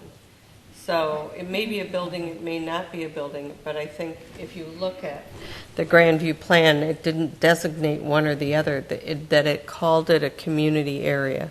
So it's community commons, right, with a structure and parking underneath is what I it. don't remember that. Okay. I don't think we've gone that not far in yet. the final. So I'm fine at some point, yes, having that a group put together that can talk about, but it seems to me we need a lot of other things before we put together that resident group to talk. I mean, I would like a study done by Park and Rec. I'd like to get the art study back to know how that building is functioning for the art center. You know, there's a lot of information I think that we would need before we would send someone out to do due diligence. May I do this? May I look at materials? Because I know there was some recommendation embodied in the Grandview recommendation. So I know there's an item in that. I know there was some discussion when it came to us. So if I pull together those comments and put them into something and ask them to be sent via city clerk, will that be? It's kind of a. I think this was. I have a general recollection of subsequent to that decision-making process, you raising this issue and saying, yeah, what's next? Kind of soft implementation. What are we going to do about that public realm space that we have over there? Right. Do we want to get some ideas from people in the community about what might happen there next? And so maybe it's worth bringing Chair Staunton back in here and asking him what he thinks would be good from a what's next standpoint, and go that direction. My recollection of that is that the discussion on the professional side, the professionals that were at least hired by the task force or the group, was that they had kept calling this public realm idea a community center. Sometimes they call it community commons. Sometimes they called it a community place. But they used and then they never defined it so that it became defined by individual people or smaller groups as it's a building, it's a grassy area, it's a park. It had really no definition to it, and that we knew that at some point we needed to define it, and at some point I think that there was agreement that we want to make sure that the public realm is the important thing from our concern, that we use that and before we get too involved in the private redevelopment, that they know what we're expecting them to do, exactly, i.e. Centennial Lakes style. So and that's what. But whether it was a building with meeting rooms and a gym and a pool and an ice arena, some people think that. Other people think it was something else with arts and music and study rooms and academic uses potentially. I don't think we have an official position yet. I guess about I meant what is it going to be generically when I was speaking, but the public realm space is a better way to put that. I guess I want to keep that idea moving forward, because I'm concerned that if it remains amorphous, that we will have the opposite of what was intended through the report. We'll have private with a public afterthought and not the public driving the private. So You may want how do we preserve that and keep the discussion going and keep the people engaged that are interested in that? Well, I think one thing we ought to do anyway is put this on our queue for your next quarterly business meeting to decide whether you want to add it to your 2013 work plan. At least the work plan that you're going to produce for us and that we're going to share jointly with Park Board or other groups that might be involved in that. It's a big enough issue where if you put it on the work plan, we can begin to program it and have it have kind of regular stops back to you for check-ins and accountability. Well, and if it's on a work plan, then if we've got some sort of park and rec survey going out, because they do, I think they're planning a survey in the not too near future, distant future, that it might contain questions of what public facilities aren't provided in Edina that you would want. We've talked about a park master plan and a needs-based survey to be updated for Right. that. So all these moving parts go together. So you want that information, Yep. and you want them to have a heads up that we're going to want them to ask a number of questions relating to that. So I agree with Member Sprague that it would be good to at least give the different directors, especially Park and Rec, a heads up that if you're anticipating some sort of survey, we're going to need some information. So when's our next quarterly business meeting? October 16th. Okay, so maybe we can put that as a discussion point. Sure, I think it's. And I just want to make sure that public realm piece keeps coming forward. All right, and I think Centennial Lakes and the Promenade are great examples of what can happen when you lay in the public realm piece first. Right. And that triggers all this activity around it, as opposed to trying to wedge something in after the fact on land you've retained, and it may or may not fit the same way. Yeah. Yep, exactly. So that's all I got. Thanks. Okay, thanks. Member Swenson. We got a number of letters on a walk around a neighborhood for living streets in Dewtown. And it referenced 58th Street, which Manager Hula and I have had a number of emails back and forth on, because originally I thought we had it programmed in about a year and a half or 2 years to redo it, but it's not until actually, I think, 2017, which is a long way out. So when I was kind of corresponding with the different people that had written, one of them came back yesterday and said, we understand that, sidewalks aren't going in next year and curbs and everything, but how about a crosswalk? How about better signage for speeds and maybe a stop sign at the bottom of the hill where we have a crosswalk, where we have an entrance to a park?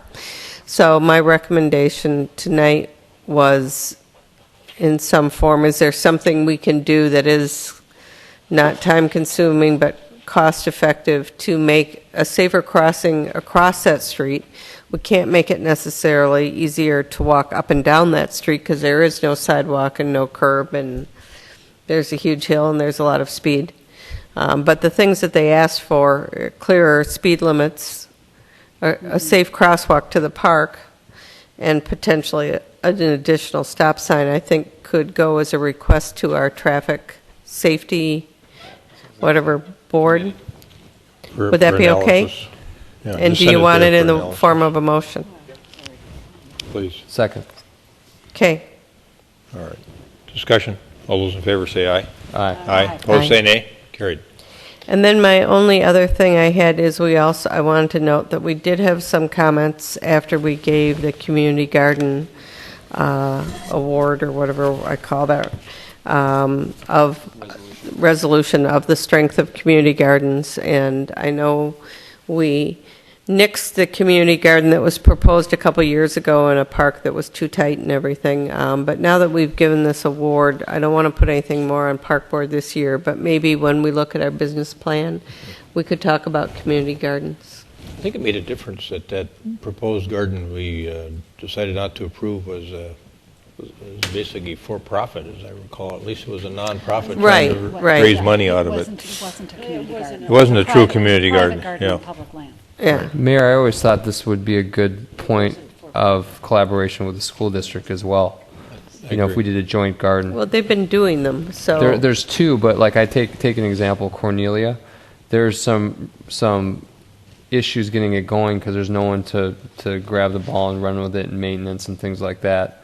There is some funding, and I've let the principal know about funding there. But so there's some barriers maybe if we collaborated we could overcome in terms of getting some more pilot projects off the ground that would benefit the city and the school district. Yeah, good.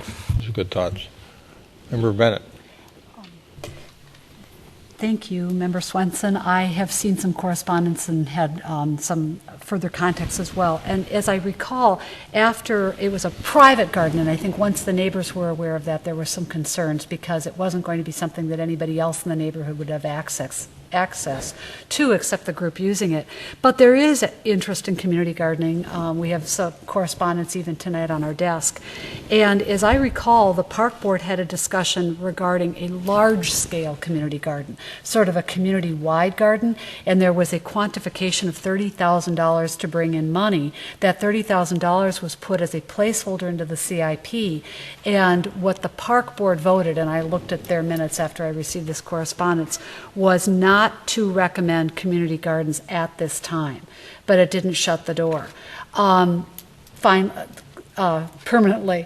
And I would like to know what the park board is proposing for its work plan for next year, because I think this might be something to go on the park board work plan for 2013. The question of, do we have any parks in our system? I think we probably do, that would be appropriate for sites for community gardens. I know there are models, different communities do it different ways. Sometimes it's just in terms of what the code allows, and schools and churches will have them on property. I believe that St. Louis Park has a couple of models. They have one or two larger community gardens where you make your application through the city parks department, and the contract that you sign, all your regulations are through that parks department. There are other smaller gardens that are managed by neighborhood associations, and the application is done through the neighborhood association, and that becomes a manager of it. But the rules, again, are set by the city. So a couple of things to look at, and I'm not making a firm recommendation this evening, just that I would like to see us continue to look at it. I think it is something that would be valuable to some of our residents. Also, following up on 58th Street, I think what might be different with that construction is there might be one project east of France and one west of France, and the bicycle lanes that were installed are east of France, and I think the correspondence that we received is from folks west of France. And I really appreciate the fact that you worked with them to sort of narrow request to something that can be responded to now, and really support sending that to Traffic Safety Committee. I have a question about correspondence like that, and that is, there were in the emails and letters themselves, there was an assumption that those were going to be seen by members of the Transportation Commission. What is our process at this time for correspondence that is on a park matter and it's addressed to council? Is there a mechanism, or do we have a process where that can be directed toward park board? And then same thing with something like this. How do we get these emails directed to the Transportation Commission, which really should see them and see the comments that are coming in? I can take a stab at that one. When an email comes in directed to mail@edinamn.gov, and it's addressed to both the city council and a board or commission, the city hall receptionist, upon receipt, forwards it to you as individual council members with a carbon copy to someone in the administration department to copy it for your packet, and to the staff liaison for that board or commission. She simply doesn't have listserv for each board or commission, so we ask that the appropriate staff liaison to that board or commission then pass it on to them. Where it goes after that, I'm not sure, but I'm confident that that's the practice they're following. Okay, I didn't know that any of that correspondence had yet been seen by the Transportation Commission, but I'd like to request that it be forwarded if it hasn't already, so that they can be aware of what the concerns are and where they're grouped. And finally, with respect to the railroad, I wonder if it isn't getting to be time for some kind of update. I appreciate your explanation, Manager Neal, and it sounds logical. I do know also that there was an article in the Star Tribune in the last couple of days reporting on increased use of rail lines going into Wisconsin. This is connected to the sand excavation and shipment. But okay. And we knew from the information that was given to us in a presentation, was it now a couple of years ago, that the line is viable, the line that runs north-south through Edina. It's not been used heavily, mostly for economic reasons, but when those economic reasons change, the line could be used even at its existing speed limits because freight doesn't depend on speed. And there was some question about the usefulness of the bridge, and Mark Wagner from TC&W assured me at the time these discussions were being held that that bridge is usable. So the line is usable, and we may get a different answer as to why people are hearing more activity. It could be safety, but it also could be that, in fact, there is actually more activity. And what would be appropriate to request by way of an update? Could the ETC hear a report on this, or is this something that we want to hear? What's reasonable at this point? I thought we had a really interesting meeting one day, the mayor and I did, and maybe some of you were there too, with the rail guy from MnDOT. And I think we could search him out and have him come over and visit us. The rail guy, is that DA, the real guy? Or is that... Dave Mr. Christensen. Dave Christensen, that's right. Dave Thank Christensen, you. Yeah. the rail guy. All right. Thanks. That's it. That's my Okay. list. Member Brindle. All right. Well, I think we all had something about 58th Street in our notes tonight. I guess what I would like to see is something, maybe one of these yellow diamond-shaped signs that says "Slow Kids at Play" or something like that, just to remind drivers that they're in a neighborhood or something like that. I think we have had requests for stop signs in that area. I know we've had them east of 58th. I don't know if we've had them west of 58th. But I know we've had requests for speed control west of 58th. Anyway, let's see. As to emails... You meant west of France on 58th? Yeah, I did. Yeah. I did, thank you. As to correspondence that comes across, I corresponded with the chair of the Transportation Commission and forwarded him a message, and he got back to me that he had received that message, so I'm confident that people at least transportation is getting their messages. Trash and recycling. I've gotten a couple of calls, and maybe you have gotten some calls about on Trash Day. I counted last week because I told a couple of residents I would. We had 16 trucks go by the house. So when it's yard waste pickup, we get 16 trucks that go by the house. And so I'm assuming that everybody gets the same thing. Litter flies out the back of the truck. So after Wednesday, we know Wednesday has passed, and then we go around and pick up plastic bags and cans and bottles that are laying around the street. And it's not like it's all over and it's horrible, but it does happen. And so I guess my point is twofold, that we need to maybe reinforce with our haulers that we'd like them to pick up a little bit better. And two, do we really need 16 trucks? And could this be a community conversation to find out how our community feels and get some input on this? Member Brindle, on that point, we talked about having a discussion about this topic of organized hauling at some point. That's in a parking lot for EEC? Is that for 2013? Okay. Is it? Okay. So we're going to broach Great. that topic at some All right. point. And we got correspondence on that again, right? Did we not? Okay. I've gotten a couple of concerned residents, particularly in the Indian Hills area, about naming neighborhoods. They're concerned that our town is going, at least the rumor that's flying, is that the reason for naming neighborhoods is because we are going to become a city that is led, city council members by wards.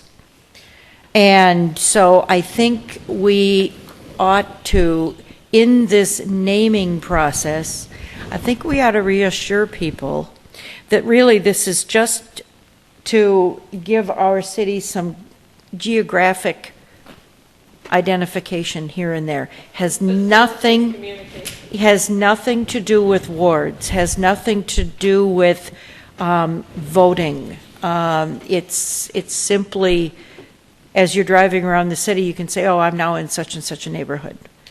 But a couple concerned neighbors on that side of the city. Couple dates coming up. Beyond the Yellow Ribbon kickoff. Edina is one of 6 cities in the Southwest Twin Cities Beyond the Yellow Ribbon Coalition. September 11th, 5:30 p.m. The kickoff at the Hopkins VFW on Shady Oak Road. I will send you all the poster so you can send it on to everybody you know. But really, the purpose for the kickoff is to get everybody on the same page and informed about what Beyond the Yellow Ribbon is and how people can get involved. So we are, we're making no bones about it. We are recruiting volunteers because that's what we need. We need people on the ground who are our community support. We've got some food lined up and should be fun. And Kristen Arsvold offered to be there that evening with some games and stuff for the kids. So if babysitting is going to keep someone from coming to the kickoff, then they can bring the kids and there'll be something for them to do. Another event, Tour de Edina Community Bike Ride, October 14th, Sunday at noon. www.tourdeedina.org. We're meeting in the 69th and France corner of Southdale parking lot and riding a flat route around Lake Cornelia. Yes. In contrast to last year's ride up 70th Street, this is a flat route. It's about 7 miles long, but it's nice and flat. It's around Lake Cornelia and then through Centennial Lakes along the promenade and back to the parking lot. So we got lots of great partners. Alina Health, in a big way, is on board. The ride benefits Veep, as well as the city of Edina, because some of the proceeds will go to installing bike racks in Edina's parks. So there you go. That's what I got. Good. Thank you. Thank you all. I'm involved in a project called Reality Check 2.0, and the name doesn't match up with the purpose. It's a group of regional folks, and I'm there on behalf of Edina and the Regional Council of Mayors, starting to think about what does the public realm space or our public infrastructure need to look like within the next 30 years to make us a global economic powerhouse. And so there are all kinds of entities involved, Greater MSP, Metro Council, Met Council, chambers. It's going to be an interesting experience. And then I also went over to the Humphrey this week. They're starting some more regional competitiveness work. Harvard's been apparently looking at and doing some analysis of different economic regions, and they've passed the work off to the Humphrey to flesh out some of these clusters that we have, like medical devices or financial services or printing, and to drill down a little bit more on what makes these clusters successful and what do you have to do to make sure they stay successful. So I'll report back on that as well. I had breakfast with Lori Severson of the Chamber, and the Chamber Board wants to get more involved in some more activities business related. We talked about the possibility, because this is happening over at the at the MSP export initiative, the idea of helping small business. I said, well, maybe we could propose that Edina and the Edina Chamber be a pilot city for trying to enhance export activity in small businesses, and she's taking that back to her board to see if that has any merit. I'm not sure it does or it doesn't, but that's at least one notion that's floating around out there. We had a Southwest LRT Community Works meeting, and that's starting to get traction now as we've got, $95 million in the hopper for preliminary engineering. And there's station area planning going on by various communities, including Manager Neal's former community of Eden Prairie that he so ably managed. And we had a presentation by Janet Jeremiah from the Eden Prairie staff on the station area planning being done for that neighborhood where the new United Healthcare campus is going in. And they're still trying to figure out, I think, how they're going to get LRT across town, under, over. Yep. They don't have that figured out yet. So Mary was there as well. And then I don't know if you want to comment on our breakfast with Jim Nelson. We were still wrestling with the parking issue. And we're just kind of noodling around this 49.5 Street idea for some further parking, and talk to him a little bit about his property and adjoining properties, and so that's going to start percolating again fairly quickly, I think, after its slowdown period when it was figured out that they couldn't afford $66,000 per stall to do the work down there. So that's it for me.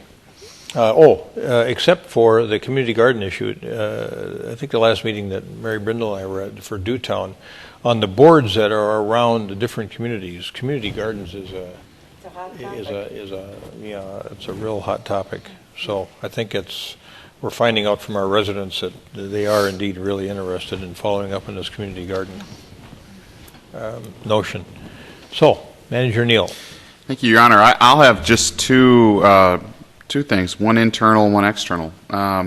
Internal, we have been working now for some time on a classification compensation plan to look at our internal hierarchy, look at our employee hierarchy, look at our compensation in that hierarchy, make sure that we have job descriptions that fit what we're asking everybody to be doing, really taking a very deep look at our organizational structure and more importantly, not only how those jobs within that structure relate to their peers in other communities, but how they relate to their peers inside their own organization. As you know, in Minnesota, we have to be mindful not only of external equity, but particularly of internal equity because of the Pay Equity Act. So it's been a long time since Edina did this kind of inward look at its employee compensation and classification structure, and so that process is moving forward internally. And you probably if all things go according to plan, you probably won't hear too much about it. If you start hearing a lot about it, it means things aren't going according to plan. So far, they are. The other item externally I'll mention is that it was confirmed over the last week or so that Heinz Global REIT is the new owner and controlling owner of the Galleria, a very prominent and major piece of real estate in this community. And we are taking some early steps to get to know the new Heinz group that is going to be playing a major role in the control of that real estate in the future. So, where are they based? They're based in Texas, I believe. Maybe Houston or Dallas. And they bought some building downtown, a huge building. I can't remember which piece of real estate it was. They're a major property owner in the Twin Cities, and they have been for some time. And they only bought the controlling interest of the gallery. They do not have controlling interest of the listed. Right. Yeah. Okay. So that's somebody we should get to know, yeah. And we are in the process of getting to know them. All right. Good. Thank you. That's all I have. I'll entertain a motion to go into closed session for the purpose of discussing the litigation involving the homeowner at Sally Lane and Valley View Road. May I first, I lost my note on this. I did have a call today from a resident west of 100 on 70th who is very concerned about the speed of midday traffic, not rush hour traffic, she said. She called it disgusting. And she said that she particularly notes power company trucks, Xcel Energy trucks, and asks that there be some kind of evaluation of the speed on the streets. So if I know that residents can call and get tubes laid down, if you can consider this the request. Which section are you talking about, from Cahill to She did not. Metro? I have her street number, which I can give to Chad before he leaves, and then he'll know the approximate location. But it's, I believe, west of Metro Boulevard. So again, it doesn't explain whether it's east of Cahill or west of Cahill. Well, Xcel is right by the That's railroad why I was tracks. asking. Right. It would be between Cahill and Metro. Right. Right. She said she used to live in South Minneapolis, bought her house because she likes her house and backyard, but this is So you wanted her to go causing through her great TSC distress. and measure and see if it's a real or perceived issue? I would like to be able, she would like to be gotten back to with specific information. I mean, if there is a problem, then there's a question of what can be done. And she is stating it's a problem, but it would be good to have that information. And she was saying that we obviously have put out machines in other locations. So she's noted what's been looked at east of 100 and would like a similar brief evaluation west of 100. What is she complaining about? Speeding traffic. Speeding trucks. So she needs a primarily. call from the traffic safety coordinator. And I'll give her contact Get information the to Chad. motorcycle cop out there again. He does it. Well, I think even just to measure what is actually going on probably would be helpful if it hasn't been done recently. Okay, thank you. All right, thanks. Entertain a motion to go into closed session for purpose of discussing the tree litigation with the homeowner at Sally Lane and Valley View Road. So moved. Second. Moved and seconded. We go into closed session. Discussion. All those in favor say aye. Aye. Aye. Opposed say nay. Carried. Thank you. If you want to sit out here by yourself, we'll go to the mayor's conference room, but thanks for leaving. All right. Thanks, Lisa. All right. It's before midnight. We need to deal with the recording issues here. Okay, this gets passed down to Chad. We won't move. We just need a